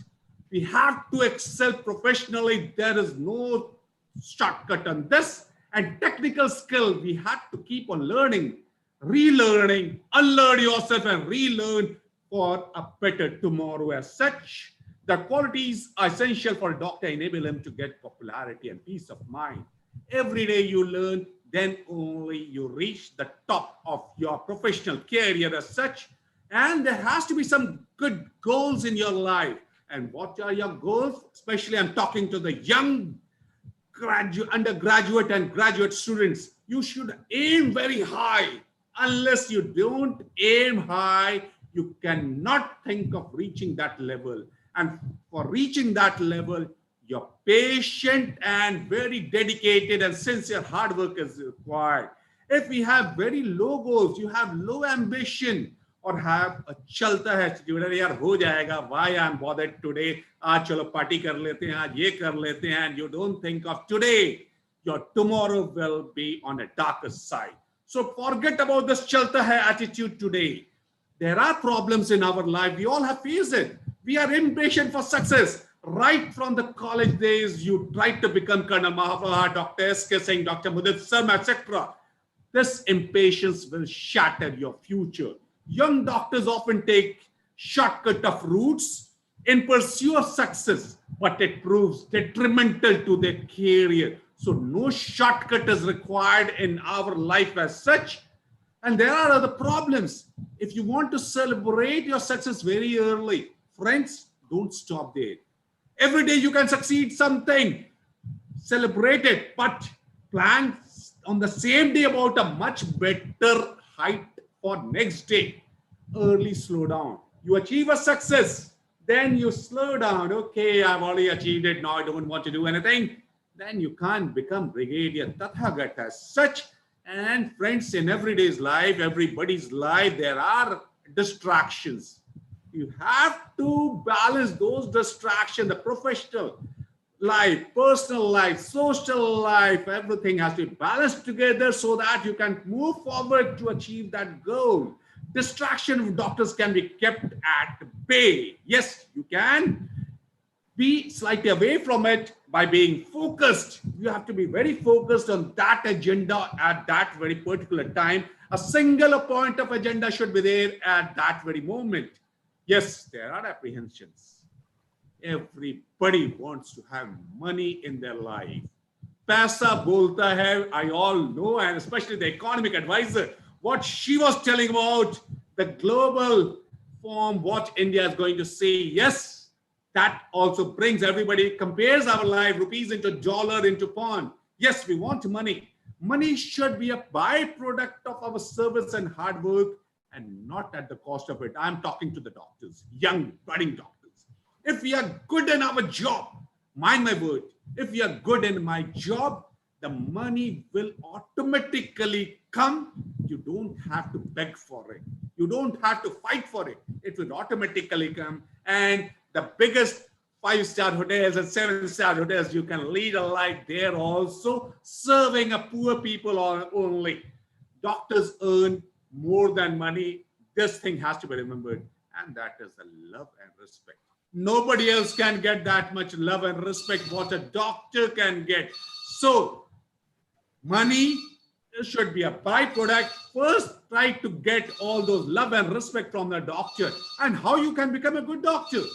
Yes, for that, you have to be very well prepared. Prepare every day. Don't think that you have become very successful. You don't need to learn. Prepare, plan every day and execute it.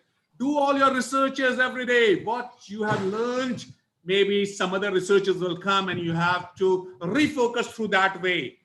Rehearse every day. Unless you have not rehearsed it, you will not be able to implement it. And age should not be limited. Even at 65, 70 years, 75 years, a doctor has to do research and rehearse. A successful doctor has to be credible, adorable, and most important is very humble. Unless you are not humble, not polite, the patient will not hear to you. I'm a surgeon, orthopedic surgeon. The patient gives me 5 minutes. In that 5 minutes, I have to attract the mindset of my patient. If I don't attract the mindset of the patient, the attendants who are sitting in front of me, the patient is not going to lie down on the table and will miss the chance to operate that patient. So be credible, adorable, and humble. If you want to become a good doctor and succeed, think for a patient. You will do the same thing in your patient. Dr. Amulya will do the same thing to my patient. What I will do to my son, Dr. Akshat. Yes, my son is a doctor, and my daughter, Dr. Akriti. Yes, if you believe in that way for every patient, then only you will do the best possible for that patient and you will get the best possible respect and love. Friends, ये हमेशा जान लीजिए, मंजिलें उन्हीं को मिलती है जिनके इरादों में जान होती है. मैं बार बार यही बात बोलती हूँ. Finally, I'm coming to a conclusion part. Yes, if you want to become a good doctor, lead a respected life, plan your life. This is very important. Yes, you have to lead for about 40 years, 50 years. You, after 20 years of passing out, don't think that your life is this much. No, you are living for another 50 years, 60 years. So plan your life, balance your personal life, social life, family life, professional life. You have to balance it. Then only you can be a successful doctor. Love your job. whatever you are. If you are an anesthetist, physician, rheumatologist, orthopedic surgeon, gynecologist, whatever you are, love your job wherever you're working, in a rural environment, private hospital, corporate hospital, government hospital, love your job wherever. Then only you will be satisfied. Have big goals. This is very important. Never plan for a very short goals. Don't settle for second best. If I'm competing with your Colonel Marwaha, Vishal Marwaha, I will like to supersede him. I will compete with him. I don't want to come second to him. That should be your goal. Give up the chalta hai attitude. Ki chalta hai yaar, kar lenge. Wo usse nahi hone wala hai. Contentment in life is good. Satisfaction in life is good. Contentment in life is good. But not in the medical profession. Yahan pe agar aap satisfy ho gaye ek baar, you will not be able to do something good for your next generation. Friends, we all can be respected, but we can achieve this only if we can win the heart of our patient by human touch. My father told me, the late father, Dr. Hariram Singh, is no more with me. You have to have a human touch. Then only you can win the heart of your patient. So as you approach a patient, have those human touch. You touch your patient with your palm, on your forehead, on the wrist. Patient will feel the sympathy. Then only he or she will be attracted to you. And with this, I must say, people will come and go. Some will love you. Some will test you. Some will leave you. And some will bless you. A patient, everything happens for a reason. And if the reasons are good, you are going to succeed. Finally, to conclude, Samne ho manzil. Whatever you aim, you have achieved. Raaste na morna. Jo man mein ho, whatever is there in your heart, wo khwab na chhodna. Don't forget your dreams. Har kadam mein milegi kamyabi tumhe. Every step you will feel you are successful. But for touching the sky, for your stars, sitare todne ke liye kabhi apni zameen na chhodna. Don't forget your roots, from where you have come up, with your parents, your brother, sister, your friends. Don't forget your roots. If you don't forget, then you will be successful, because success is achieved by only those people who dare to believe that something inside them is superior to circumstances. And if you want to be successful, you want to be a good leader, you have to prove that your followers are following you in the right direction, and you will be another Dr. B.C. Roy, what Dr. Tathagat Chatterjee was saying. Thank you, Vishal, for giving me this opportunity. Thank you very much.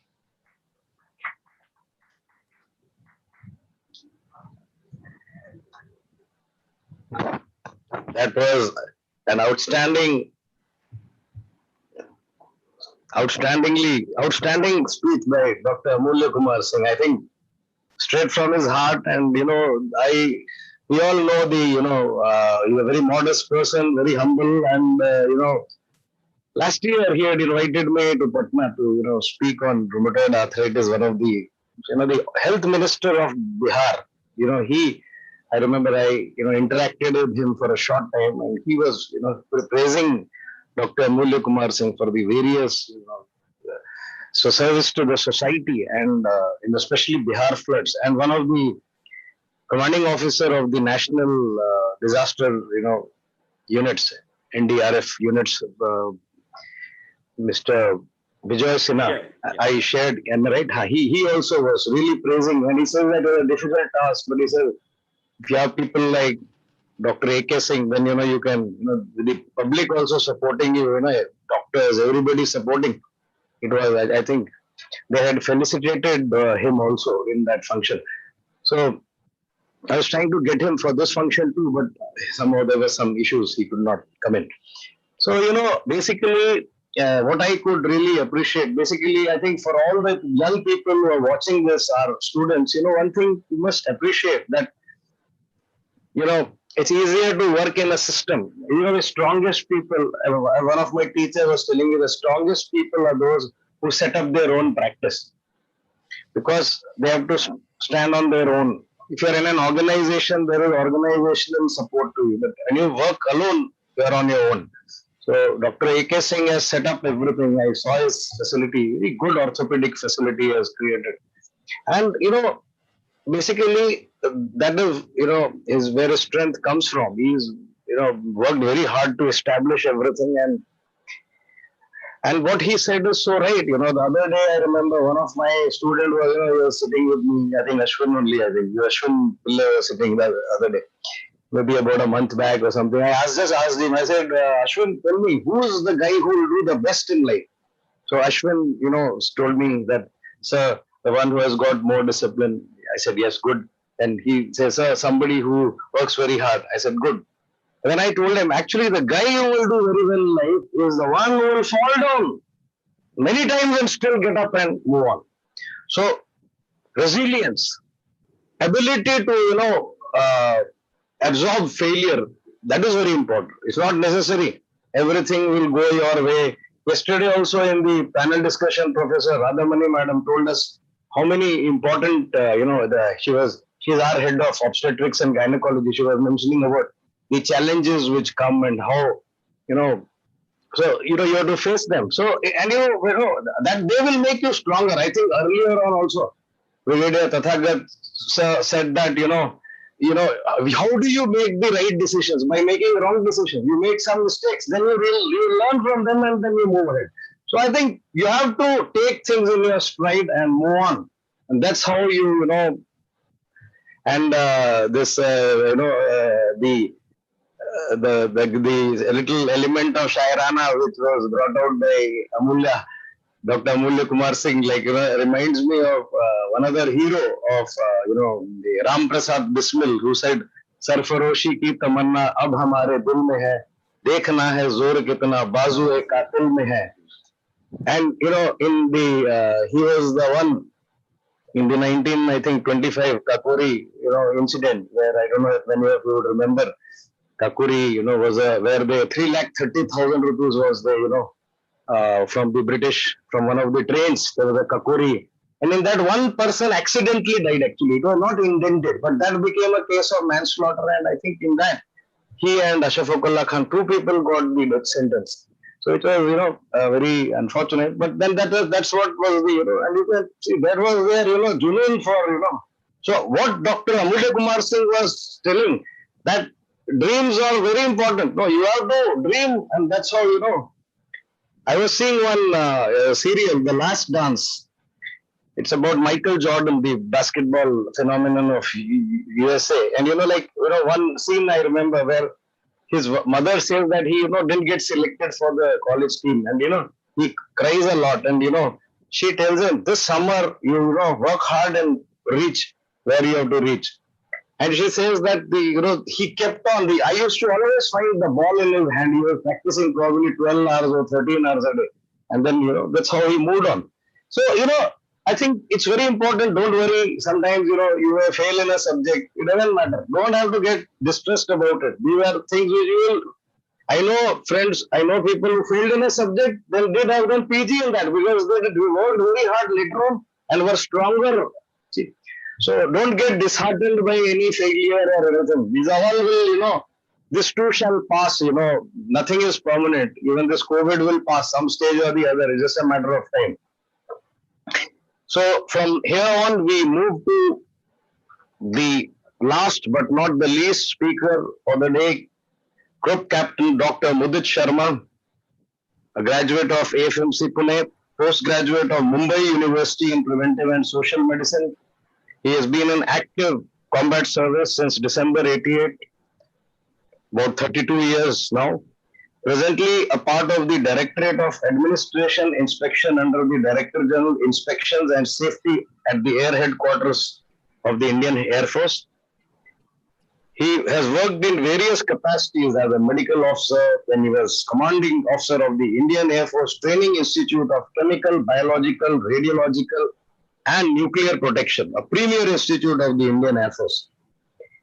He has performed duty as a classified specialist community medicine as the head of the Station Health Organization of important Air Force bases. He was involved in the conceptualization and commencement of the first ever specialized course in defense services on biological and chemical emergencies in collaboration with DRD, Gwalior and NICD. has interacted with the Apex National Disaster Management Authority on providing inputs on CBRN defense aspects, including conduct of mock drills, and also as an extended core committee member. There's many more, accolades to his credit, and he was with us last year too. This is his second innings with the Amrita Institute of Medical Sciences, but this time it was online and not in person. So we welcome you, Mudit sir, and it's always been an honor, and in fact, the last time also, I remember what you spoke is still very much, we remember. It was so beautiful actually. Over to you, Dr. Mudit. Well, thank you so much, Colonel Vishal, for your introduction. Greetings to my fellow panelists and greetings to the participants and other viewers also of this particular convention. And I'm extremely grateful to the management of AIMS for inviting me over for this inclusive participation in the SPAST 2020. And it was indeed an honor for me to be part of the proceedings last year as well. And I was really impressed with the enthusiasm and the energy levels of the students of AIMS. So, well, it's not easy to be the last speaker in any, panel discussion, but I would definitely strive to be whatever I'm able to, conceptualize. And I've never been a, script written person. I've always spoken from my heart usually, and I'll try to bring about my thoughts as I've traversed these 32 years in the armed forces and whatever has been my journey before that also. My batchmate, Colonel SK, also brought out in the beginning, leaders probably are never born. It's the sum total of your experiences, some good, some not so good, which bring about the best in your overall personality. They shape up your decision making, they shape up your wisdom. And one thing which clearly comes out, as was brought out by Brigadier Tathagat also, one of my seniors in college as well, that decision making is one process which one should develop, and one should try to evolve early decision making.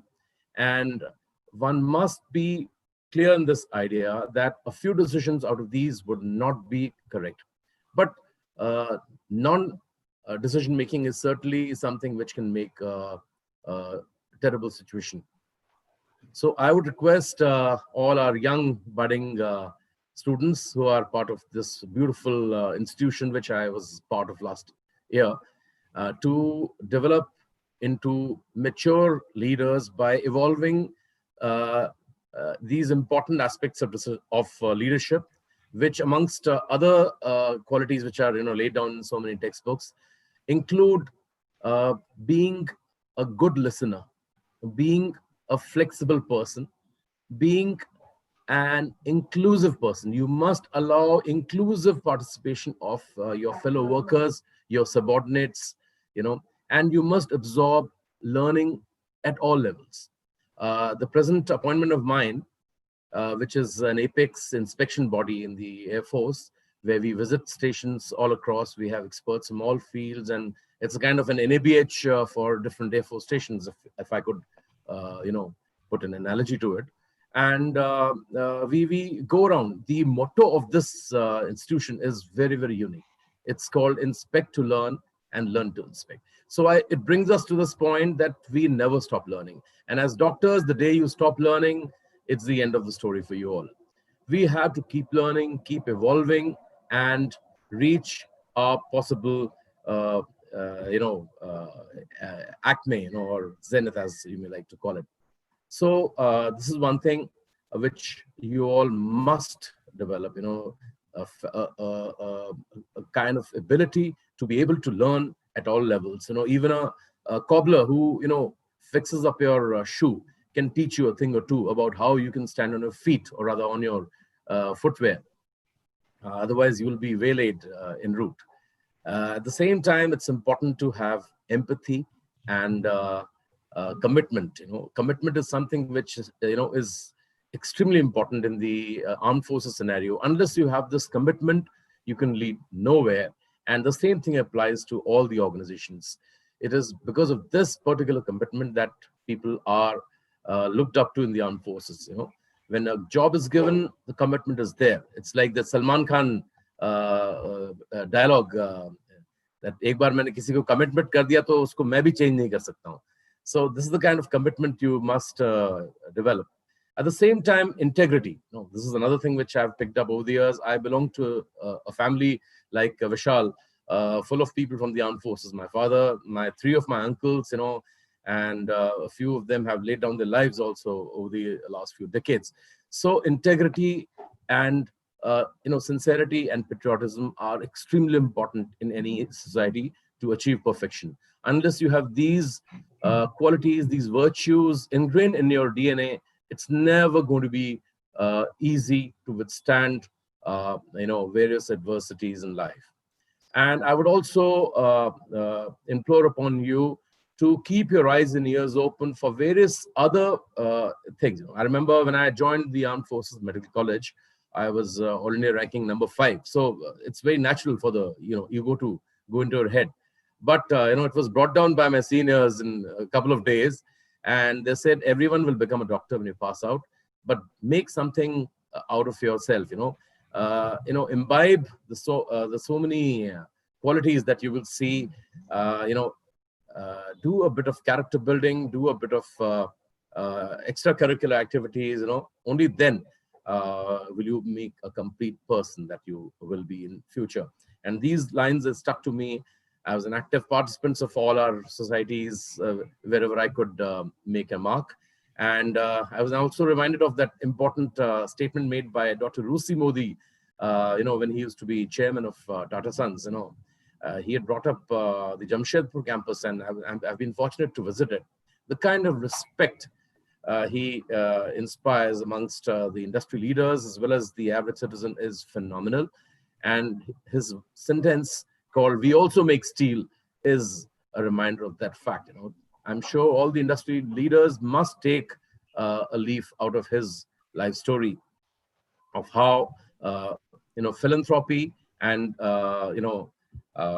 doing other things should also be part of your lives. Doing your own thing is important, but doing other things for the betterment of society is also equally important. I'm also reminded of the time when I was asked to head this Air Force Institute of CBRN Protection, or as it used to be called, NBC Protection. Just a little clarification.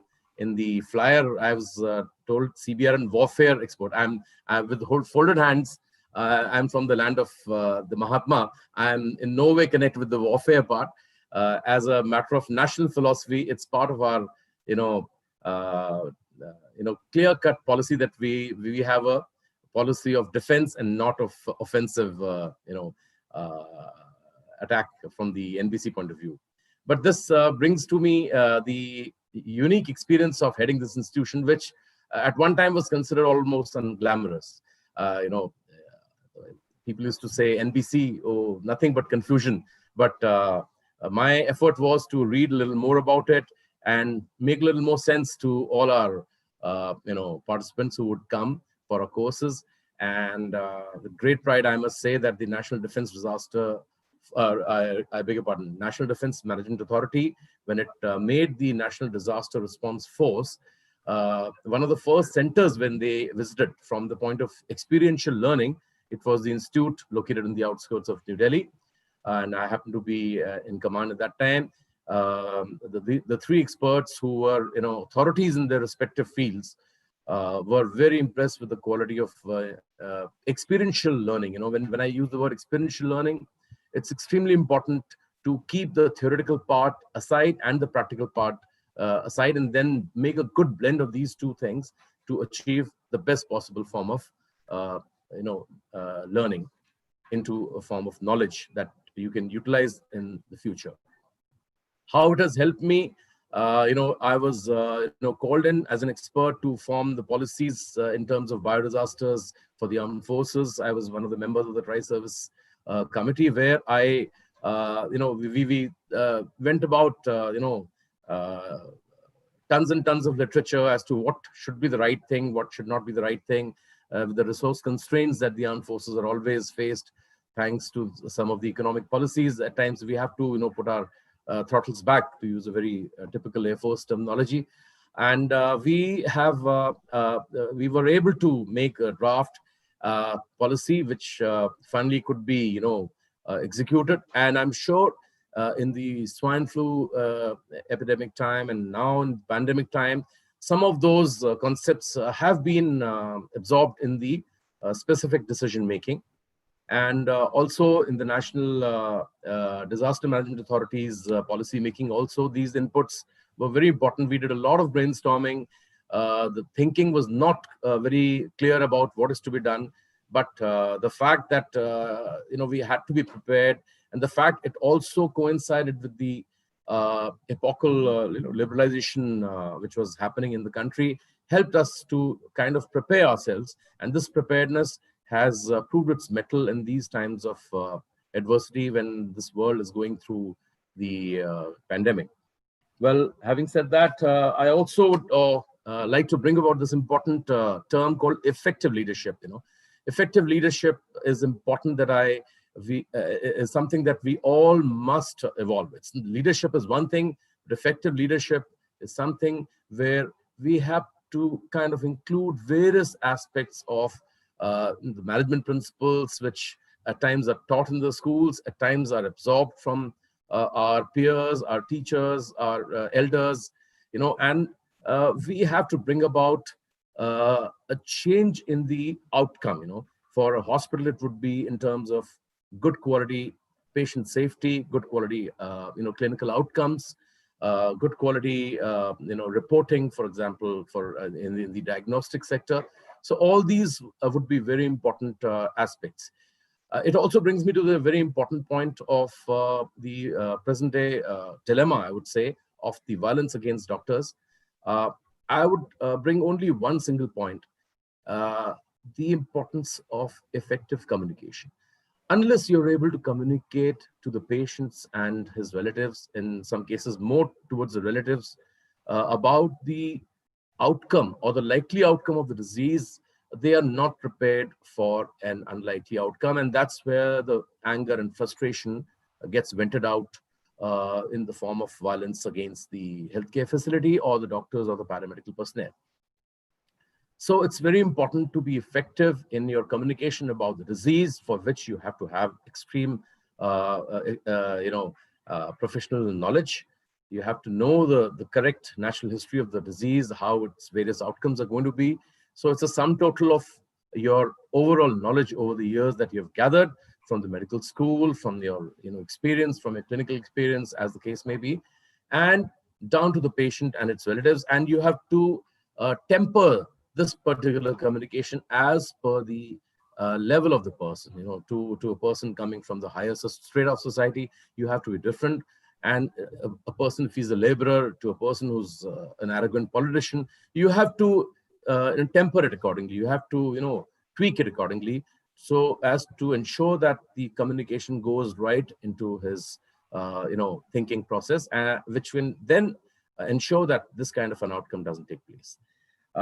Having said that, it's also important to bring about one basic aspect, which probably I should have covered in the beginning, but it's never too late. There are 5 principles of CBRN defense. When I'm talking about this, it's but natural for me to bring in this topic. It starts with avoidance, detection, protection, decontamination, and damage consequences. These are the 5 important aspects of CBRN defense. And it is in this context that in this pandemic, these 5 principles have suddenly assumed so much importance. First of all, avoidance. This also applies to our life in general. Avoidance, early detection of any issue, protect yourself against any such things. It applies to even a healthcare facility of your own. I was fortunate to visit Dr. Amulya's facility in Patna last year when I had gone to inspect a station in Beta near Patna.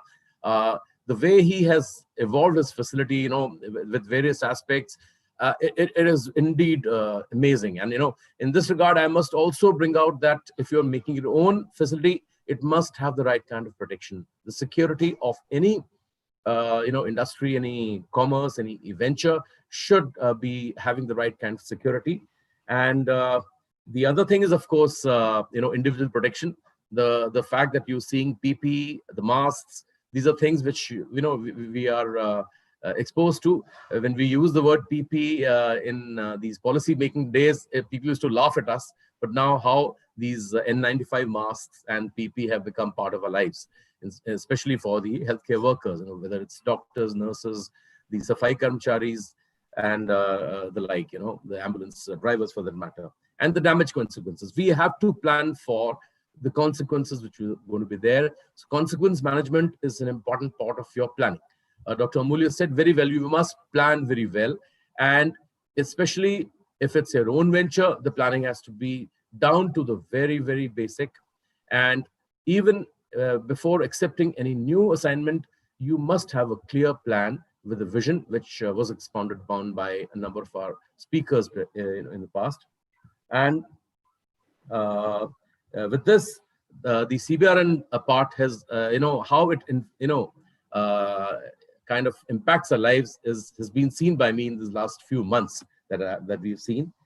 I'm also brought into the part about the bravery part, which the valor, courage part of what Colonel Vishal had begun this very panel discussion with, how Indian Armed Forces is unique, and especially Indian Army for that matter, where it takes everything for a person to lead a pack of men into a certain death-like situation.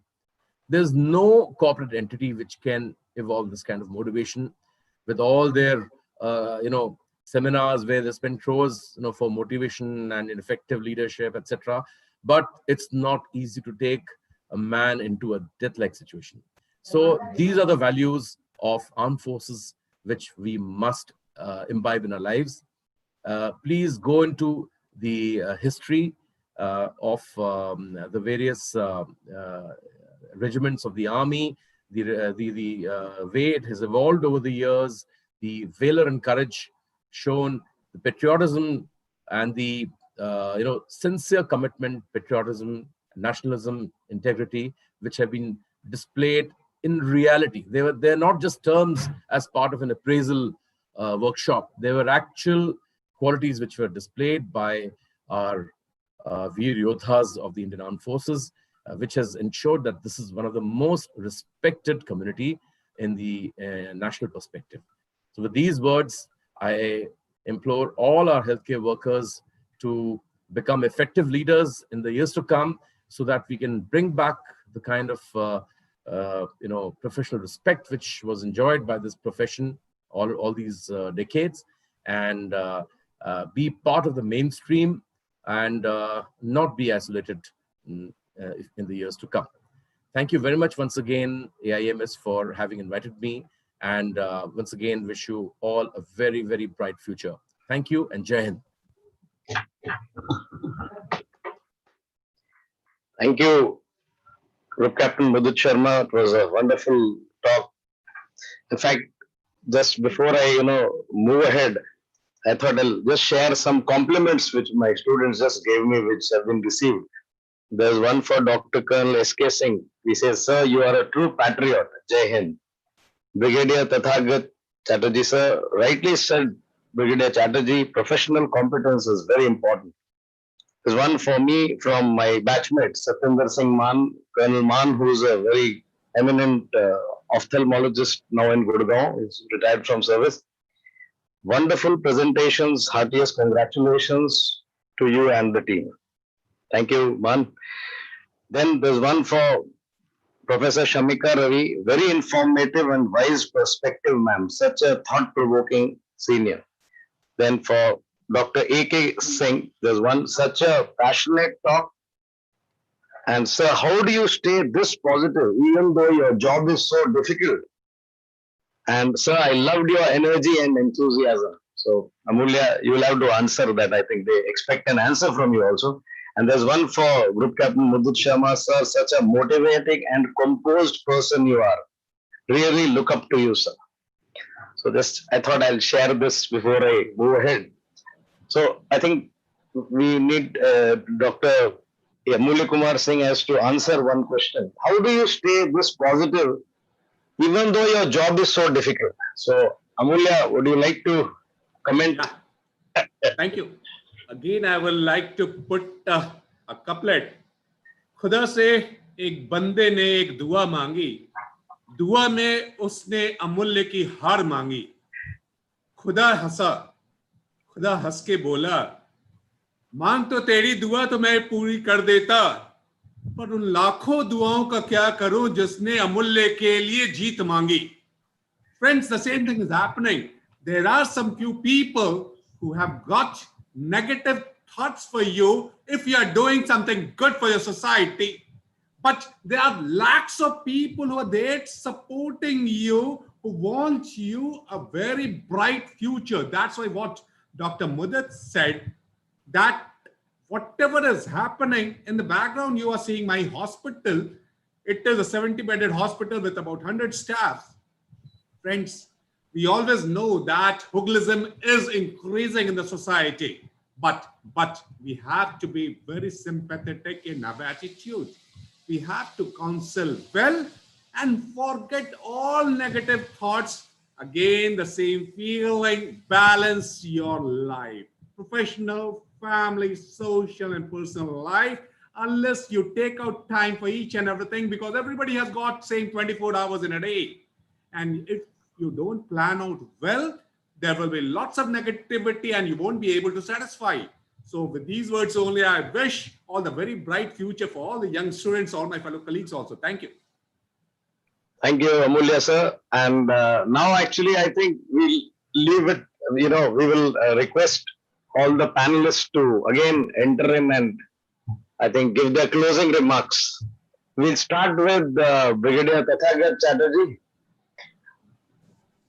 Well, thank you, Colonel Vishal. I think it was a very, very inspiring session. Each and every speaker has actually inspired me. And well, if I could inspire your students, well, I'm grateful for that, for the opportunity you gave me. The Armed Forces has given me a lot of opportunities, and commanding a hospital like Jammu and then being a brigadier of this army hospital before I took over as HOD has given me immense satisfaction. And when I retire with spoken reputation. You see the unsung heroes. These are the heroes who will never get awards. You will never see them getting awards. These are the people who are the unsung heroes, the leaders. My father taught me this right from the very beginning. I've been a silent worker, and I want each one of you to remain that way.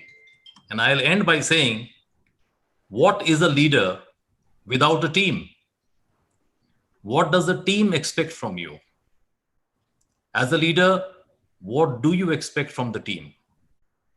The team looks up to you for inspiration, guidance, assurance. Someone, as Dr. Mudit Sharma said, someone who listens to your problem, someone who has empathy. You, at the same time, will look for passion for the work or the goal that you have set, focus on the task assigned, and above all, dedication from your team.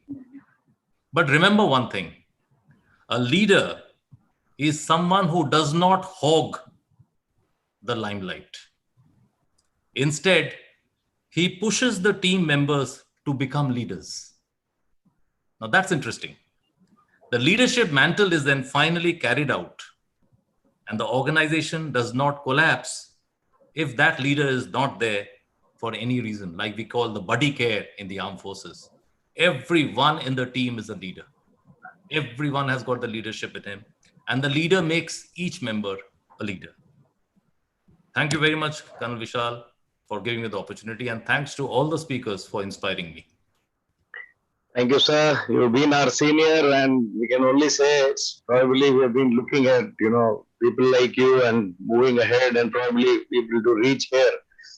And for us, for a person like me, I'll just share very simple that I left armed forces, at some stage because I was wanting to come to the, to my Sadhguru, Mata Amritanandana Devi, and, I've been a disciple for about 11 years, and I got an opportunity where she told me, okay, once I asked her in 2013, she said, hold on. And then 15, I thought probably my time hasn't come. Then she said, you come. So, I moved in and I thought I'll chill out a little bit, I didn't want to run around too much, probably something, what AK was saying, that you should always be ready to fight. I still remember the tug of war, AK saying, SK saying, Budit, all of us. And sir would remember, we had it once, I think we defeated the U batch, the batch 2 years, senior to us. I can never forget that. So that's what sir was saying. Everybody pointed, that's where this batch, your batch, every one of us has a batch, it's like, like one of my teachers was telling me that the batch is something which God has given you a family. That's your batch, your T batch, U batch, your 17 batch, 16 batch. That's your family which God gives you. One family you were born, one family the God has given you. Cherish that family. Even today I know that if I need any help in Patna, I just make one call, the work will be done. Or in Delhi, I just, even on MCI, I had spoken to Mudit last year. He told me anytime, he said, I am staying nearby and I do the job. There's no problem. So, your batch is very, very important. Just cherish it, keep it very close to your heart, and, keep communicating with your batchmates, even later on in life, even, it's always, you'll realize that is the bonding which is for a lifetime. And your teachers, always keep in touch with them. Always, there will be pearls of wisdom. Whenever in a difficult situation, take advice. My father is 83, he was a retired brigadier. Many a time, I remember I was doing one board, vendor registration board, and I remember because many a time my father would just tell me 2 or 3 points, but when I will retrospect, my Chachaji, Colonel S.P. Marwa, he fought the 71 war and, Assam Regiment, infantry officer, they guided us. In my own elder brother, again, was in the army. Whenever, I remember I was to do one civilian court of inquiry, I asked my brother, he just told me, there is one book, CCS rules. Please go and read the 70 pages. So the idea was, you saying, don't go by hearsay, which I'm sure Brigadier Tathagat Chatterjee is also smiling. There is no shortcut to hard work. If you have to read those books, you got to read the protocols. All of you have to master things yourself. Don't take the shortcuts. Sir mentioned that earlier on. It is better to do things the hard way. It is all right. Don't take shortcuts. Finally, long term, it will not help you. That's one thing for certain. And now I'll request Dr. A.K. Singh to give his closing remarks. Thank you, Vishal. Listening to such good advisors, all good experts talking on this leadership, what an average doctor, individual doctor is doing, he's managing a patient. But a doctor who is a leader, he will manage the family, means he will take care of not only the patient, but the whole family as a totality. And finally, everything good will be happening to that patient family as such. So these are the true qualities of a leader. And what Dr. Tathagat has said, that we have to build a team with a very prospective vision as such. Unless we don't have a vision, we can't think of our final attitude, the result as such. If we as a leader want to motivate someone, then what we do? We go to the heart of those people first and then to the mind, first to the heart. Unless you touch the heart of the other person, he will not have the respect for you. So be patient, try to follow whatever is ethical in your life, then set up the milestones. Milestones are the things which your followers are going to follow in years to come. People will know you by these milestones. So whatever you are doing, you don't have to lay your own milestone. Other people are there who will be laying the milestone for you. There will be potholes in your route. Try to cross over gradually. Friends, young person, young doctor, medical students, मैं उनके लिए यही कहना चाहूंगा. The last words, जिंदगी की असल उड़ान अभी बाकी है. What you have achieved today is nothing. जिंदगी की असल उड़ान, the final flight is still left. इरादों का इम्तिहान, the exam, what you have thought is still left. इरादों का इम्तिहान अभी बाकी है. अभी तो नापी है केवल मुट्ठी भर ज़मीन. Whatever you have done, just succeeding in the medical entrance exam and passing out first year, second year, third year, fourth year, you have not only mutti bhar zameen, small work has been done. The whole sky is left in front of you. Pura asman abhi baki hai. So friends, work like this. If you work like this from today, you know your tomorrow, day after tomorrow will be the best possible, where the young generation will follow you, and you are our future. We want to follow you. Thank you very much. Thank you. Thank you, Dr. Amulya Kumar Singh. So inspiring, always. I remember last year when I went to the airport, he had come to receive me and he gave me a hug, after many years, again, I remember in Delhi was a time when I was doing my study. I had met him, then once I met in Chennai, that, his hug is very characteristic. He's a very strong man, AK Singh. So, it's always a pleasure to actually see him and listen to him. So, now to end with, I'll request Mudit, our expert on the CBRN protection. But I can tell you that without knowledge of CBRN warfare, Mudit, you can never be an expert in CBRN protection. So, being a CBRN protection expert, you have to know the CBRN warfare. So I don't think you are, wrong in saying that you have a reasonable expertise in that. Absolutely right, Vishal. You're very right. India, though we are meant to be a country with the clear-cut doctrine of defense, when it comes to these CBRN agents, but you need to know the offense part also.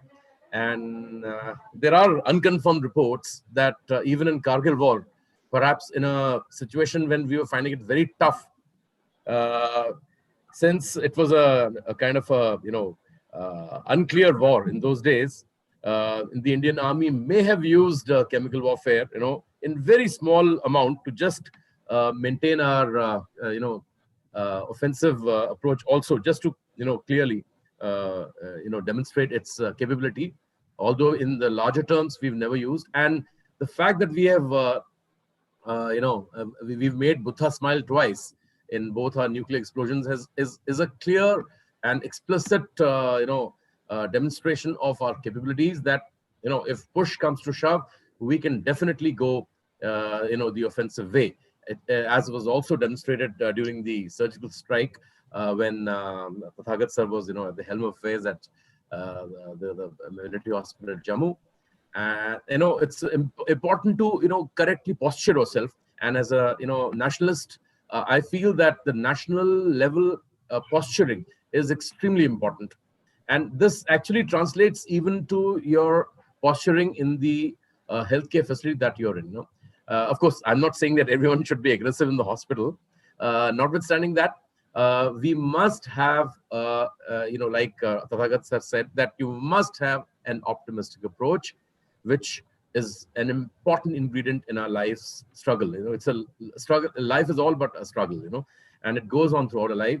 And since a doctor never really retires, we have to have this optimism to continue in a life, till the time when one can deliver your knowledge towards the society. You can, contribute so much more than the average person, with your experiential learning earned throughout the decades of your career. And it's also important to be empathetic to each of your team members. The team part was brought about very rightly by Tathagat sir again, how you should know about your team, in detail.